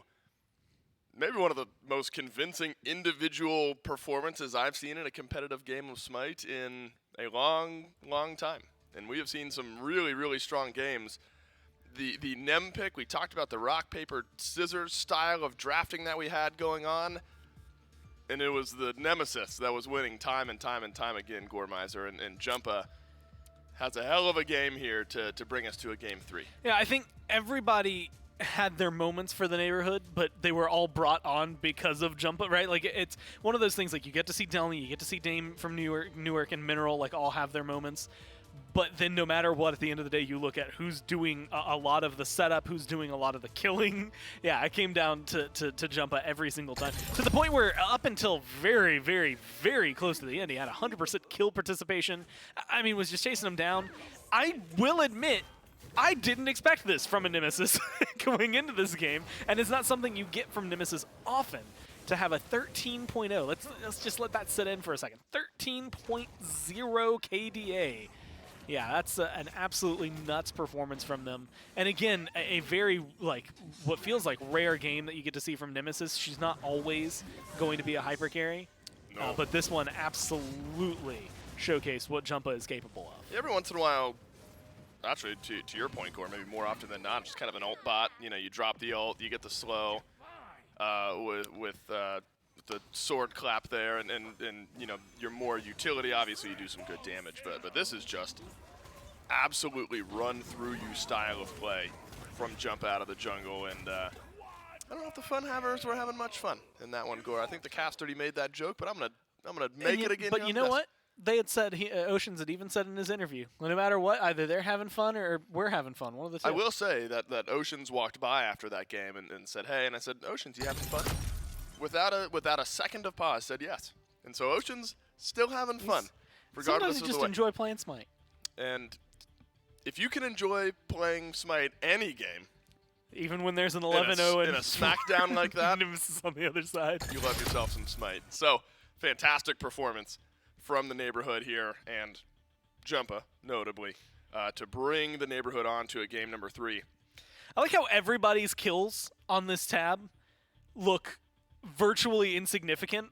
And like they're all normal. Right, Everything's for regular everyone except for Jumpa, Right. where he's got like double the next highest. Everyone at on the neighborhood has, 1, 2, 3, 4 kills, 11, and then everyone on the FUNHAVERS, something similar, which is really surprising. I mean, you're looking at the damage there.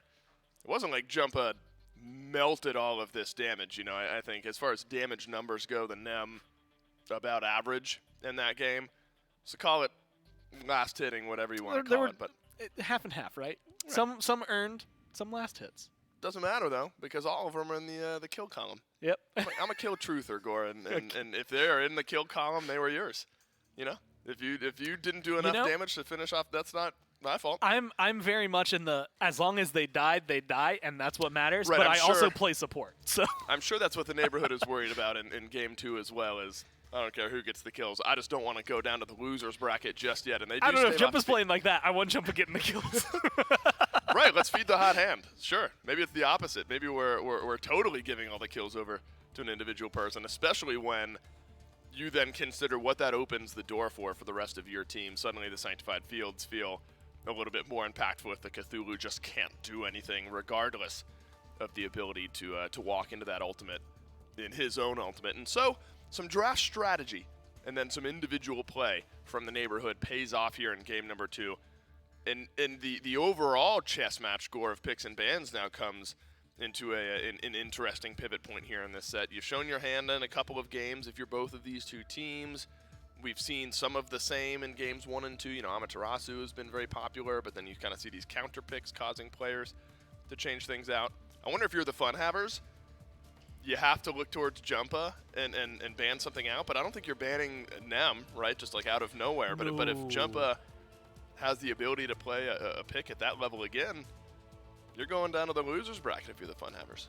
Yeah, I think this creates a very problematic scenario for them because ultimately you picked what you thought was going to be a great counter, and honestly probably should have been a great counter just to deal with Mineral. And unfortunately, Jumpa decided that was going to be your last and final mistake of at least of Game 2. We'll figure out if he's going to be able to continue that. I'm also surprised with how much they got away with. I didn't expect to see Zeus do too terribly well, and while he didn't necessarily have a crazy KDA, in fact, he did die quite often, got all the damage out, and sometimes, I mean, we had said it earlier with the Poseidon, sometimes it's all you need to have go out there.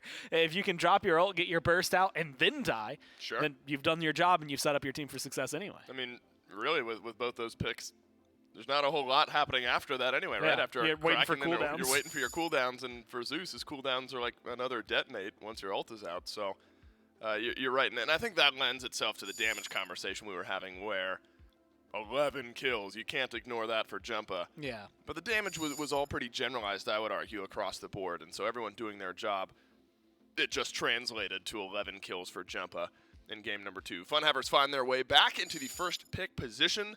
The Morgan and Thoth have been consistently banned out by this FUNHAVERS team, not allowing the neighborhood to pick those up in any of the 3 games so far. Same can be said, though, for the Erlong Shen and the Athena as well. And I will eat my words immediately. I'm thinking there's no way you just blind ban a Nem, because it felt like a heavy counter pick. But I guess it counter picks everything if you're playing it the way Jumpa was. Yeah, you know what? If you go 11-0-4, kind of just slaughtered everybody that stood in their way. And that's actually what's most interesting. Running back through those highlights in my mind, it started early on. Like, it wasn't the Cthulhu that was constantly having trouble. It did cause a lot of trouble for the Cthulhu, but ultimately early on, it was in mid lane that it was causing a lot of trouble. It was finding kills very quickly in the game and had that 100% kill participation. Reminds me a lot, I feel like I've said that a lot about Nemesis, about how I don't expect her to be like this hard carry. And I've almost always had that statement precede like Leviathan's drafts. And so if you're playing at that level, that is exactly what my brain is trying to bring up with you, then you're doing a good job here if you're the neighborhood. But already I think FUNHAVERS, that's a good adjustable ban. I want to see what the neighborhood is able to do, because was it just one good Nemesis game? Is Jumpa really good at Nemesis? Or is it going to be another fantastic jungle? How about this pick, who I'm assuming is for Joshi in the mid lane, Eset Gore. Often a one-off pick. You know, it's like Sino will play it in the jungle or something, or somebody in the SEC playoffs will play it in support, something like that. And it could be, and I would argue maybe should be now an ESET support, though I guess the opportunity for it to be ESET jungle still there. But some uncertainty is sewn in there, Gore, because there's also a Zeus. And so you mentioned big AoE burst damage. You got a Lightning Storm and a Circle of Protection, depending on how this ESET builds. That should shred down some health bars. Now, if it weren't for the fact that Fenrir and Daji are already locked in, this is where I would say we'll see how much homework the neighborhood have done, just on Smite in general. How much homework have you done? For this? Just in the last...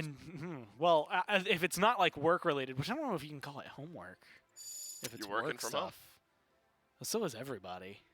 We're all doing homework. Everyone's homework, so the last 2 years has just been nothing but homework.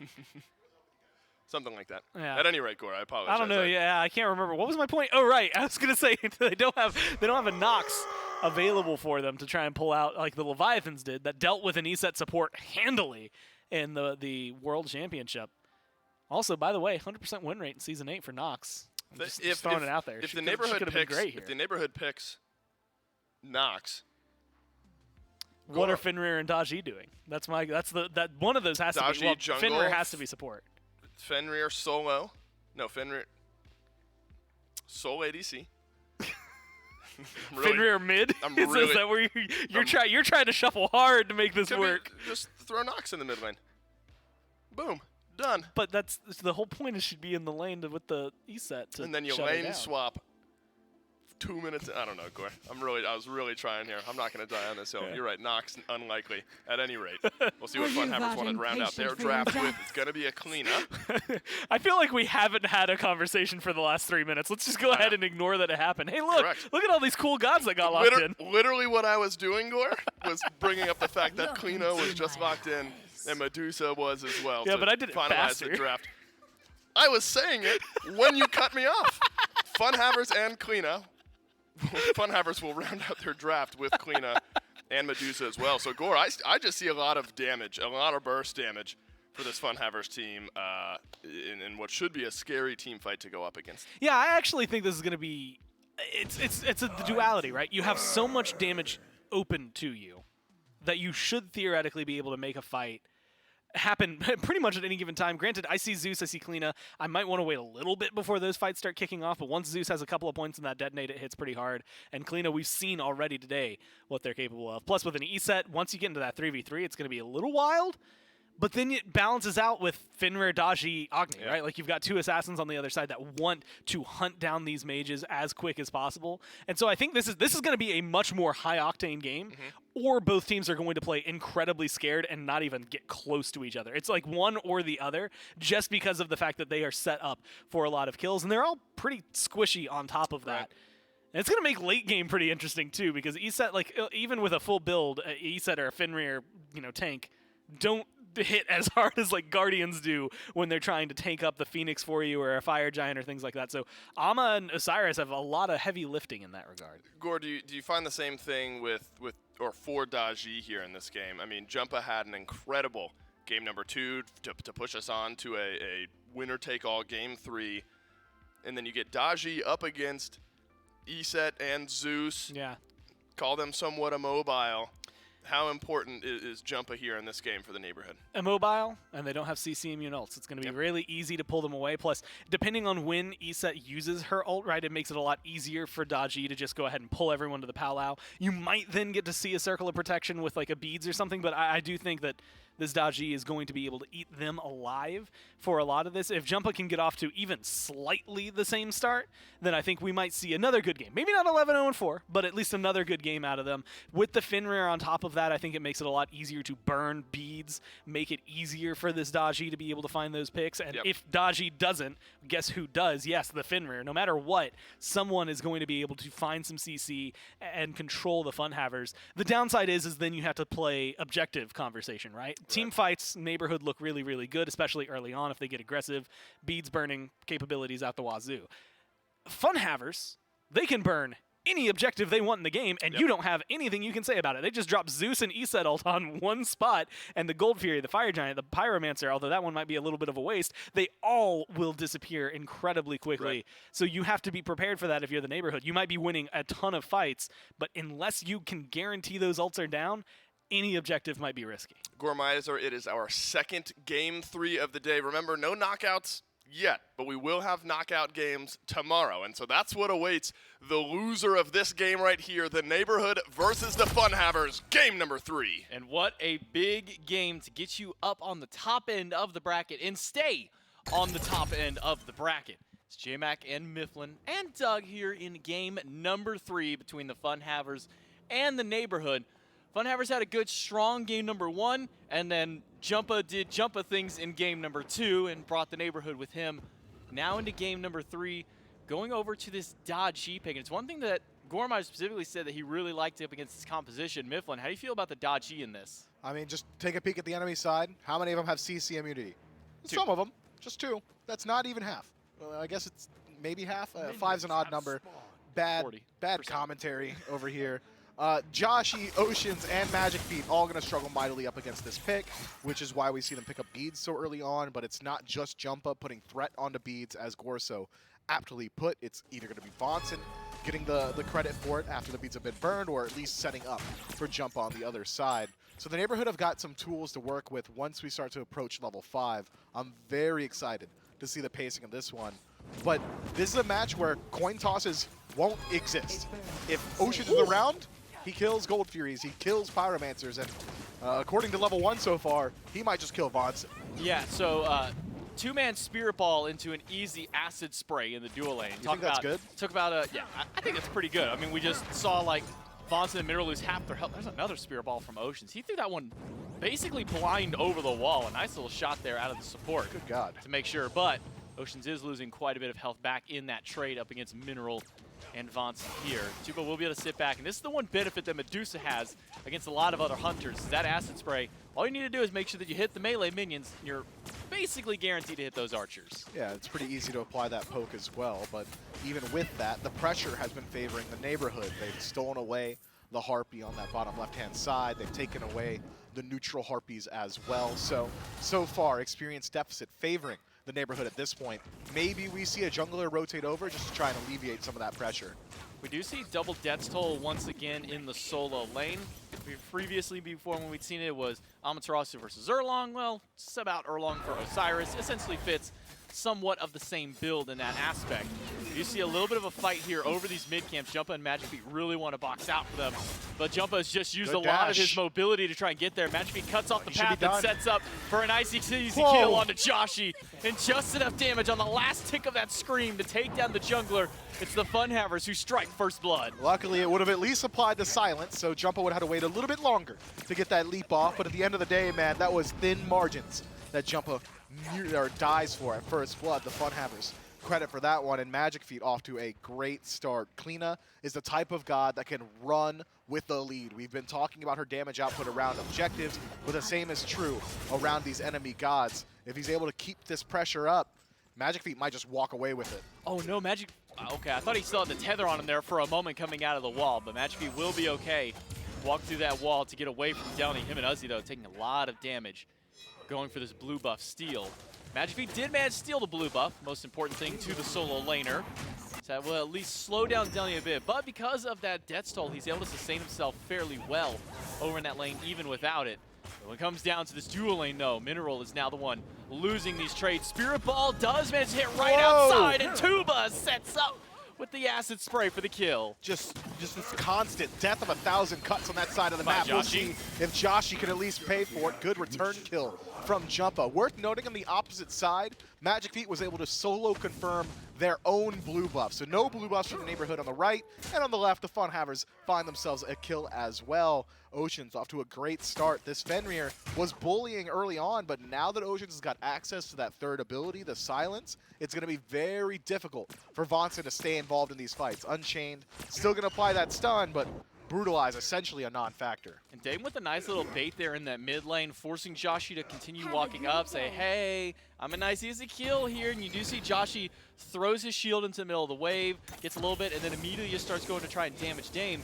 What he doesn't realize is that Jumpa was wrapping himself right back around there to pick up that kill, and Jumpa finally gets himself on the board with that rotation. But it's not going to be a teleport out of Delny this time around. It's going to be a blink for a first relic. Yeah, maybe he wants to get involved a little bit earlier on, try and, again, put some pressure onto this Zeus in mid. If you can start to close that gap on a Joshi, Delny as well has got some pretty decent resources for burning away those beads. And we are starting to hit that pressure point for the neighborhood. Watch Jumpa. He's got the ultimate available and some targets that he can force out some relics. A lot expended here as you go ahead and steal this flower away. A slow on to Magic Beat, but he'll dash right in, throw out the first veil, and scream at Mineral, who doesn't care because the Supernova is even more damage. And the Spirit Ball is just a little shy from Oceans. And it will be the neighborhood at least stealing away one of the Serpent camps to steal one flower. But it looks like they're going to lose their own, so it comes out as a net even as far as the Obelisk is concerned. It does, but we got to talk about the ultimates expended, and it costs Mineral a lot more than it costs Magic Feet. Magic Feet has access to 2, whereas Mineral has only got the 1. Vonson as well has to use that Ragnarok, so there's a lot of fight potential lost from the neighborhood. Even the Horrific was expended there just to escape that situation, so I'd say the FUNHAVERS come away pretty happy with that. They keep all their relics, all their ultimates are still available. Now would be a great time for the Order team to try and find something on the map that they can fight over. If they're privy to it, the neighborhood's red buff is going to spawn very shortly. Could be one place for the FUNHAVERS to throw around their weight. Could even be this mid camp because it's about to respawn here, and it is still an enhanced camp, as you can see that golden ring around it. And that's going to spawn 2 of those Lotus Flowers, the last 2 that FUNHAVERS would need to stack up that Obelisk. We'll see if that's where they elect to put some of that pressure. But for the time being, it's just clearing out the waves, just a little bit of boxing back and forth. And you can see just how capable an Osiris is when it comes to laning up with that Death Toll. Now that he has that free access to Death Toll again, he's just become a bully in that solo lane. He just sticks in these fights for so long, but there's going to be a distinct change, I think, very shortly. Once we start to approach second item, Amaterasu's scaling is going to be very hard to deal with. Delny does have the benefit of having finished that Berserker Shield a little bit sooner. So maybe if he's able to leverage that and keep Uzi in the lane a little bit longer, try and control that rotation and that pathing, make it harder for Amaterasu to hit those power points for herself. Obelisk activated for the FUNHAVERS. Scepter still available, but Here's what the desk was talking about. Drop a Lightning Storm, drop a Circle of Protection, and you'll drop a Gold Fury in the same breath. Yeah, not just those. Drop both of the Veils from Magic Feet, expending 3 ultimates to absolutely shred through the objective. Gold Fury down just shy of 6.5 minutes, and a nice little gold spike for the FUNHAVERS here. About 1,500 gold and XP in their favor. A lot of that coming off the back of Magic Feet, trying to get as active as he can. Vonson misses the leap for the ultimate, but he does pick up Oceans, and we'll get the beads out of the ESET support, which is a weird thing for me to say now that it's nice to see a return to normalcy for ESET back in that support role. Yeah, I gotta give some shouts to Oceans there. He holds on to his beads until he locks eyes with the threat. He doesn't care that Vonson's picked him up. Once he sees Dame around the corner, he says, okay, there's actually some threat here. I'll use the relic. It just keeps the neighborhood a little bit honest around that ultimate usage. Little forward step there out of Uzi, gets away from the Lord of the Afterlife out of Delny. And they're still kind of boxing each other out here. We did see Uzi using that ult to back himself up. Recognize if I go back one more, he'll probably hit me. Nice little casual forward step there to juke him out. He'll get to live, go back to base, and he's got persistent teleport, which means he's right back in the lane. Yeah, and for only 80 seconds is that going to be on cooldown. So you better believe that Uzi's not going to miss out on a whole lot of farm on the right-hand side. Having backed and finished up Berserker's Shield, he's also going to be having a much better time taking these fights up against Delny. The sustain going to favor Amaterasu from here on out. Yeah, that first ability, changing between your power and your speed stance, gives her a lot of self-sustain, plus having that death's toll there that we've been talking about all day with this god. Means that Uzi will be just fine now that he's at least shored up the item difference between the two of them. But now Oceans and Uzi and Joshi will team up in the mid lane to clear out the wave and kind of set themselves up. But where do they go from here? The Gold Fury's going to be down for a few more minutes. The Pyromancer hasn't spawned in just yet. So where do the FUNHAVERS divert their attention to, Mifflin? They could start looking towards just doing what they're doing now, which is controlling these mid camps, making sure that the neutral farm stays going their way until another objective does spawn up. I don't hate their odds in the invade, as long as they're the ones initiating the fight. If Joshi has got some peel around him, looking towards these red buffs, could be one way in, especially considering your Zeus is already playing with a lead, already has the Spear of Desolation finished up as well. But I don't think we're at a point where the FUNHAVERS really need to be forcing the issue. They can go ahead, rest out for a little bit, just kind of feel good about the lead that they've already established, and wait for an opening around the Pyromancer in about a minute now. Yeah, just shy of 2,000 gold up for the FUNHAVERS here. 9 minutes in the game. XP kind of petering back and forth around 1,000 in their favor. The real only substantial lead kind of just comes from that duo lane here, Tuba and Mineral. Tuba with about a 2-level lead up. Where last game around, it was like a level 15 to level 11 that Mineral had in favor over his opposition. That was a little bit later on in the game. But we do see Magic Feet rotating over to the right, just trying to get any farm that he can. Basically, his entire right side jungle was still down on cooldown. And Alono's Mask, second item picked up by Oceans. Oceans is a weirdo, dude. He's just so weird. He just wants to be tanky, I suppose, and he's successful in doing so. But that is a large sacrifice to your damage this early on. I think Lono's Mask is something that I would like to see built a little bit later, maybe 3rd or 4th slotted, so they can keep utilizing that circle protection to secure your objectives. But now, you've taken a pretty large hit on your ability to secure objectives. You've taken a pretty large hit on the healing output that you're bringing to your team. In trade, he can initiate fights a little bit more safely. He doesn't have to worry about the Fenrir ultimate nearly as much. But that is a large sacrifice. Vonson will lead a very long silence there from Oceans. But double bomb onto Oceans, and he's feeling just fine. Didn't take a whole lot of damage. Now granted, Dame only does have 1.5 items online, so you're not expecting a whole plethora of damage just yet. But even still, for the support to be able to mitigate that much this early on, got to feel good for Oceans. Yeah, the HP 5 from ESET's passive is like already fully restored, like all that bomb damage. You don't think that Dame's bombs are all back up either, so there's that Lono's Mask finding value early on. We'll see how Oceans plays from here on out. Pyromancer has spawned. Vonson goes for Joshi, but Joshi, much like many other teammates on his team here, have a beads up, and he'll use them to get away. Jumpa will initiate onto Uzi, Powwow up. Uzi doesn't have the ultimate, so he can get the pull in here. No beads out of Uzi, but it's just Delny there to capitalize. Meanwhile, the rest of the FUNHAVERS are rotating over Uzi. It's just baiting for as long as he can as the veils are torn open, and Magic Feet is the one who slices down Jumpa. And with a full rotation here, Delny has no chance of getting out. Man, it was a massive whiff from Delny there. Had he been able to connect that second ability, maybe Uzi falls, but the counter rotation was already present from the FUNHAVERS. Magic Feet comes in, and it's an easy cleanup for the Kleena, doing so much damage, netting them 2 kills, 0 deaths, a tier 1 tower, and potentially the Pyromancer as a fallback. Jumpa stood up on the top of that Palo for so long after hitting that first chain. I guess just wanting to maximize how many shots from the chain he could get for the damage, but because of how long he waited up top there, it allowed for Magic Feet and the rest of the team to rotate in and just help out Uzi. Yeah, I think he was waiting for Delny to close gap a little bit. If he just pulls him immediately, the damage output from the Osiris would not have been there, and I don't think Jumpa, having already used his entire kit, could have finished off Uzi on his own. But you're right to say that that hesitation, that slowness does give the FUNHAVERS the opportunity to find that counter rotation and win the fight. They get the tower, and they do actually pick up the Pyromancer. Primal Fury having respawned means that with 0 expenditure from the FUNHAVERS, Oceans and Joshi maintain their ultimates. We could be looking at a second burst, same as the first on the Primal Fury. Just have both these mages present and dropping their 4 key. With that Pyro down, it's about a 4,000 gold lead that the FUNHAVERS now have. It was about 2,000 earlier, and then you see a nice little spike right back up here.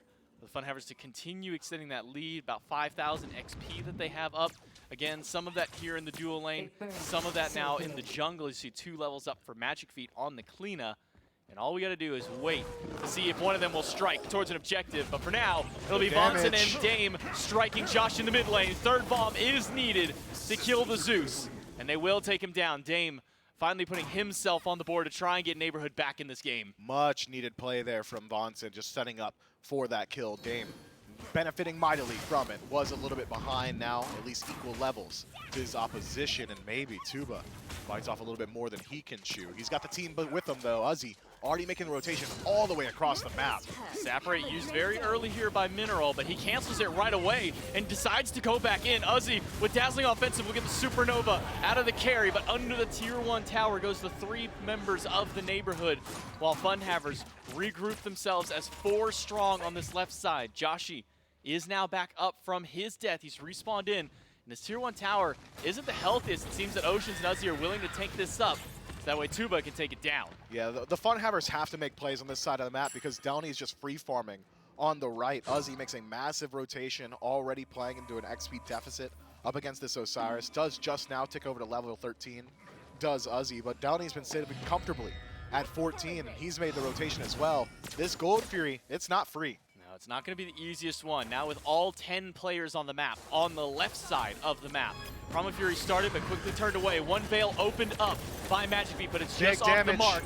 Meanwhile, the damage from Joshi is really starting to ring true. Magic Feet is inside the wall. Keep an eye on where he pops out. The Lightning Storm has dropped through. Vonson does pick up one, but inside the circle of protection will be more than enough healing to keep them alive. Vonson goes down to the Might of Tuba, but Jumpa is in the backline trying to shred through, but that Shell holds off all the damage necessary. It's a double kill for Tuba. Man, MVP of that fight goes to Uzi for me.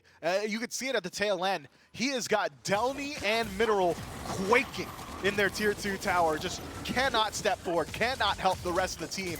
You need those guys to get involved if you want to finish off some of these kills. But Uzi, from behind, creates infinite space for his squad. Oceans drops a phenomenal ultimate. We were talking earlier about how he's healing a little bit less with Lono's Mask. You know what doesn't take a hit? Damage mitigation, so it doesn't matter. Ocean's doing a lot for his team.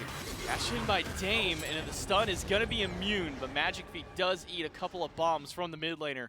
And now you can see with 2.5 items up, just the kind of damage output that an Agni can have, even if a level down there against Magic Feet.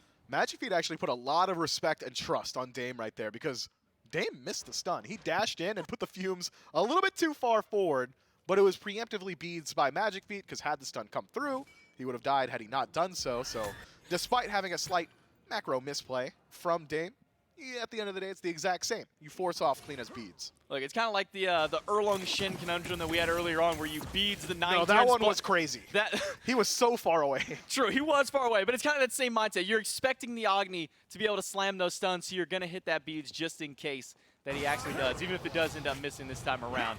But the Pyromancer is still about a minute before it comes back up, and now with the Oni Fury going to be the next one coming up. Can imagine there'll be a lot of emphasis by both these teams to get there once they've got some lanes opened up. Oh my God. Who cares about the lanes? We can get Jumpa here. He barely makes it up to the pal out. Chains one but he doesn't have very many places to go. It's the Petrify from Tuba to turn him into statue and leave him there. That's so unfortunate. Jumpa's just kind of like checking the jungle, peeking around corners, and he just gets silenced by Oceans and pays the iron price immediately. Good damage output from Joshi. I don't think you can defend this tier 1. Tier 1 tower started up here. You do see one Veil in the back line by Magic Feet to zone them out. Pyro Tier 1 time. tower will go down. Pyromancer just a few seconds from coming back up. And look who's got ultimates. Joshi and Oceans have it. It may not be necessary, as Fire Giant seems to be the call from FUNHAVERS. They'll jump on it right away. And it's already under half health. They have burned this objective down. And between all the ultimates dropped through, between the Veil, between the Circle of Protection, it is gone. And so is the younger cousin of the Pyromancer. Man, the FUNHAVERS have just controlled the pace in this game from minute 0. The CC core of Oceans has just been so strong. Uzi creating so much space in these team fights as well. It's been a lot of rotations from Uzi. Harken back to about 5-6 minutes ago. We were talking about Uzi rotating out a lane at level 12, goes into the duo lane, falls behind 2 or 3 levels on Delny. But in doing so, is put his team so far ahead. Uzi has essentially sacrificed his own farm to help out the rest of his team, and even Ben just now catches up to his opposition, both soul laners sitting at level 16, but more importantly, the XP deficit lies in the jungle. Level 17 for Magic Feet, 2-0-4, 6 of 7 affected kills, and Jumpa does not get a repeat performance of game 2, 1-4. That's a far cry from what we just saw.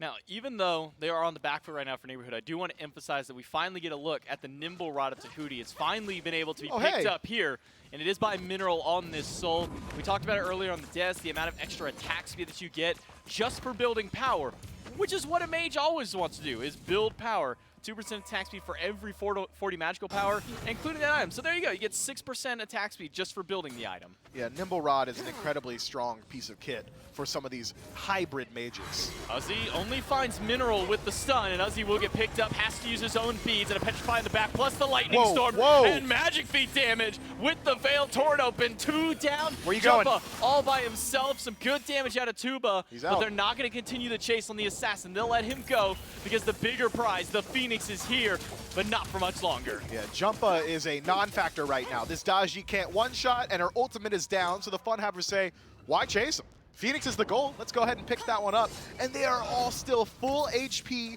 and full mana. If you told me that they just essentially wiped the Neighborhood, I wouldn't believe you, because nobody has been hit on the FUNHAVERS. Why stop? Why slow down? Keep up the onslaught. Uzi walking in. We do see Uzi eat a couple of those bombs from Dame. Dame is forced back. Bonson will walk in. He'll jump in. And, well, that'll be the last decision that Bonson gets to make, because as soon as he lands, it's the CC and damage train out of the FUNHAVERS to absolutely annihilate the support of the Neighborhood. And FUNHAVERS have stripped now 2 Phoenixes off the map. Yeah, where are they going to go next? Oni Fury? I suppose so. No way the Neighborhood wants to take a fight in neutral territory. They could barely survive an engagement in their own Phoenix. Well, no, barely's not the right word. They didn't survive it. They got shredded on the defense there. But the Neighborhood weren't really grouped up as 5. They didn't really have their feet under them for that fight. So once they do group up, once there are a 5-on-5 engagement, that could be one way back in. Oh, no. Unless Jumpa dies. Well, Jumpa does have beads this time, and he got spotted on the Sentry Ward up by Purple Buff. And what a call. I mean, you saw every set of eyes on FUNHAVERS. They saw him on that ward and they said, who cares about the Fury? What if we can just kill Jumpa instead? I mean, he gave us so many problems in game 2. Let's try and hunt him down, but instead they do just get the beads, and then they pick up the Oni Fury right after. Yeah, this gold deficit is stifling, man. We're rapidly approaching 20K. I say that because I'm not willing to do the actual math of it. Are you mad that he's not picking up the flower? I'm mad they both just left the flower. Well, Tuba can no, go pick they're it waiting. back. You know, they're waiting. Waiting for what? They're gonna go pick it up later. What, on the way back in? It doesn't seem so. 3 of them are going towards the right side. They just left 2 flowers on the floor. Yeah, but like, who needs a scepter? It's like what, 80 damage per tick? That's it like. takes a half a second to pick them up. See, look, Mineral's picking them up. Yeah, but they picked it up and they're losing. But they still need them to help them try and get back in the game. I don't know. One team's not picking up the flowers and they're winning, and the other team's picking up the flowers and losing. All I'm saying is, if I'm watching your games and you're not picking up flowers, I'm just going to be a little tilted. That's all I'm saying. Delny might be a little bit tilted, caught in his own tier 2. No CC, though. Means that he is able to walk on out, and the tier 2 that he was defending has fallen. All that work you put in, Delny, clearing out those minion waves, doesn't seem to have done much. Yeah, it doesn't really help him out here. The Oni minions are starting to push up. A couple of archers still alive for the FUNHAVERS to maybe push up this final Phoenix that still stands.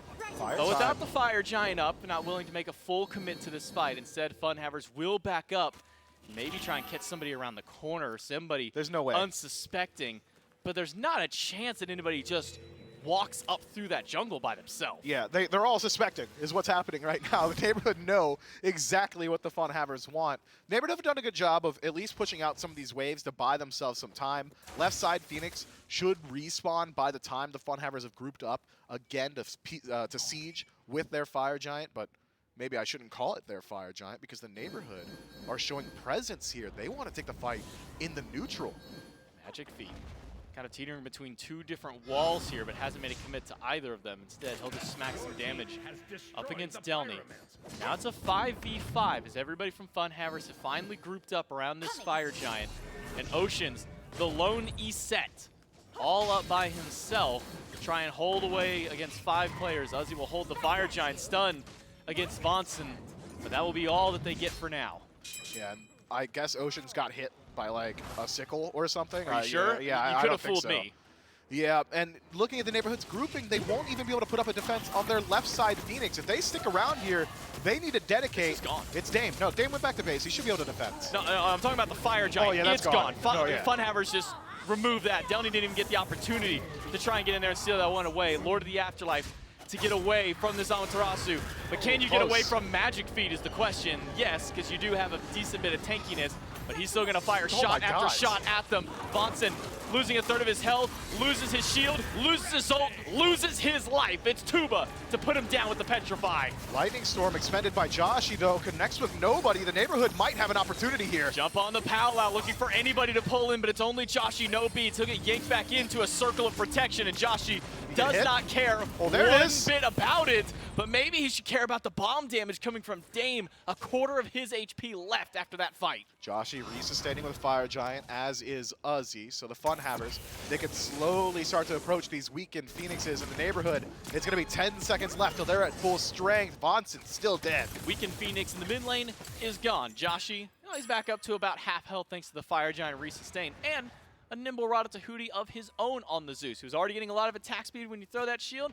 Give him just a little bit more, and, well, we might as well just go for one more bird. I mean, what's another Phoenix here for the FUNHAVERS? Well, extra gold and more problems for the neighborhood. The ultimates are coming back up, though. Vonson going to have his up very shortly. Mineral as well. So Vonson could just dislocate one person. If he can connect with Joshi, drag him into the fountain, that could crush this push from the FUNHAVERS. Keep your eyes on Dame. His damage with these bombs has been monumental for the neighborhood in keeping them alive, topping the damage for his team, if only barely. He's not level 20 yet, doesn't have his starter item fully upgraded. Instead, it's Vonson going deep in. He'll find Joshi. Where's the follow-up? Petrify is not going to do a whole lot. Vonson gets caught inside, and Circle of Protection is dropped. 2 already down for the neighborhood. To make that a third, as Downey gets caught inside the middle of everything. Joshi picks him up.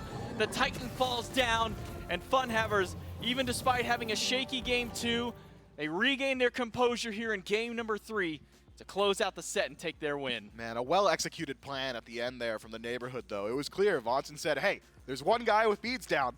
I can pick him up. He finds Joshi with the Ragnarok, but playing into the deficit as he was, level 15 on Fenrir at that portion of the game, just did not have the survivability to carry Joshi far enough to his own team. Good engagement from Magic Feet as well to separate that fight, make sure that the follow-up wasn't easy to apply. All adds up to a pretty quickly dead Titan. I mean, you would have thought, okay, we got the perfect target. We got the Zeus. Doesn't have his Aegis pop, doesn't have his beads. Dame, this is a nice and easy kill. And then what happened? Magic Feet walked in and said, nobody's touching my Zeus. I don't care who you are, how tanky you are, how much range that you have. A nice kill for them and a nice win for the FUNHAVERS in their first set here in the weekend. Yeah, congratulations to the FUNHAVERS, a squad that we had some pretty high expectations for coming to this weekend. Have some SPL talent behind them, some SEC talent as well, and they perform well here. But if you're a fan of the neighborhood, gotta reiterate, they're not out just yet. It's a double ELEM weekend. Double ELEM and double, yeah, it's a full like 5 days. Yeah, that's a work week. We consider that a work week, 5 business. That's 40 hours right there. Yeah, that's a nice little week for us, a nice little week for them, and maybe for some teams, because 2 do qualify to the SPL at the end of this, but not today. for now, it's just one team moving on to the winner's bracket. And unfortunately for the neighborhood, they will drop down to the loser's bracket. And we'll come back right after this to close out the set.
Take it too far now. I dwell in the sand like a fish on land.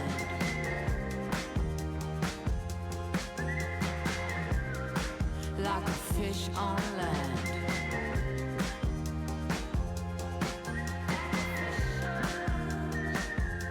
I started to get lost at the station where you left. Everything was falling off. Who am I without this man? Oh, fingers crossed at any cost. Knock, knock on wood. I hope I'm better off. I would kick your if I could, but I'm deep, deep down on the bottom of a well. I don't belong, can't you tell? This place must be hell. No more cookies in this jar. Did I take it too far? Now I dwell in the sand like a fish on land. Like a fish on land. Like a fish on land. Like a fish on land. I was getting lost in the quicksand. Pink clouds eating their way into my head. On and on until I bled. Superstitious, kind of vicious. Oh, knock, knock on wood. I was getting lost. And before I understood, I was deep, deep down on the bottom of a well. Seagrass was all I found. I know alternative hell. No more cookies in this jar. Did I take it too far? Now I dwell in the sand like a fish on land. But I'm deep, deep down on the bottom of a well. I don't belong, can't you tell? This place must be hell. No more cookies in this jar. Did I take it too far? Now I dwell in the sand like a fish on land. Like a fish on land. Like a fish on land. Like a fish on land.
So we have had 2 3-game sets today, and both of the 3-game sets have almost been the exact same, where game 1 is a blowout, and then a blowout the other way in game 2, and then the team that originally won in game 1 ends up taking it all home in game number 3, and that's exactly what happens here with the FUNHAVERS.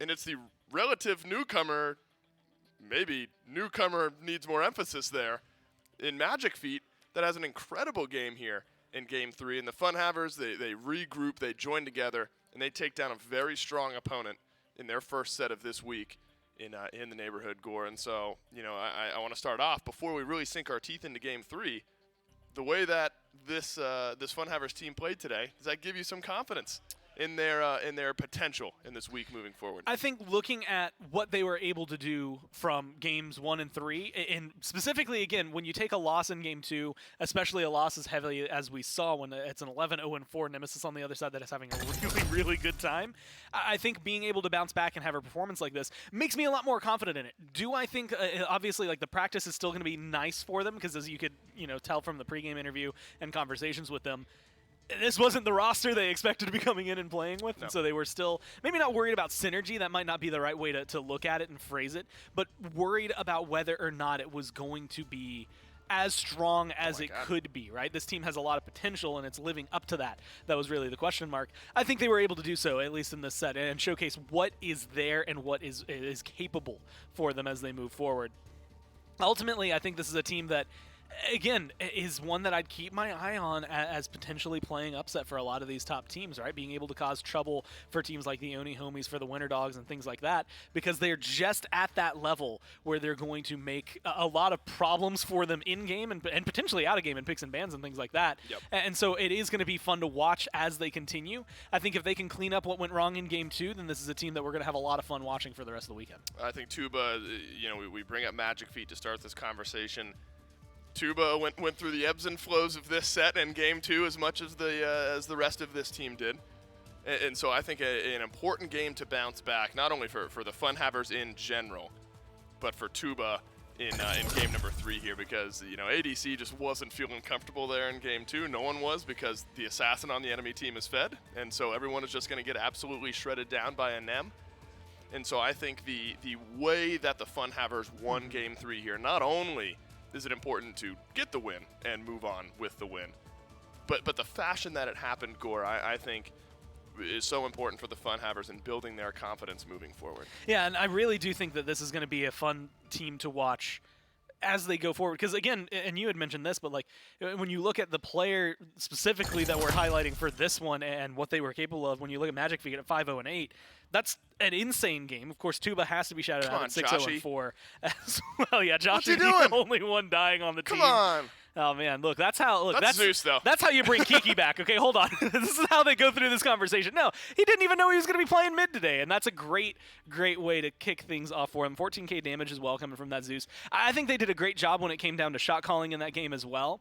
I think it is going to be, this conversation. If you've got 4 guys who really know what they're doing because they've been around the competitive scene for quite a while for a lot of them, and it's just making sure that synergy is there for each other and together as a team, as well as in some of the roles, because again, sometimes I think I've seen Joshi more in the carry role than in mid, so that's a little bit of a switch up. Tuba, I think originally wasn't even playing and then got brought in, and it's just been all topsy-turvy for him. I'm happy to see him find success. Yeah, a team that has shifted around, and one of the players that popped off today, a newcomer to this level of Smite play, and that is Magic Feet standing by with me now for the post-game interview. Magic Feet, first and foremost, congrats. It's a big set win for you guys, and I think a great performance for you. And I don't think I'm stating this incorrectly. The biggest style of Smite you've played in your career up to this point. How do you feel like you responded, and how prepared do you feel like you were for these matchups today? Play-ins for the SPL. I mean, I felt pretty good about it, because at the end of the day, we're all coming in with nothing to lose, because we're just here. The name gets memed, but yeah, we're here to have fun. We're here to have a good time. So there's no pressure on us. Good. And I mean, like, I come from a competitive sports background anyway, so this game was, it wasn't anything too crazy. Understood. But don't let me bait myself into picking Bastet anymore, because it never works for us. Not even once. Stick with the Kleena then. I'm going with the Kleena. That looked good in game number 3. Yeah. hate to bring it up, but game 2, I think compared to game 1 and 3, where you guys knocked them down heavy, game 2 a bit of a slump. What about the NEM gave you guys so much trouble in that game?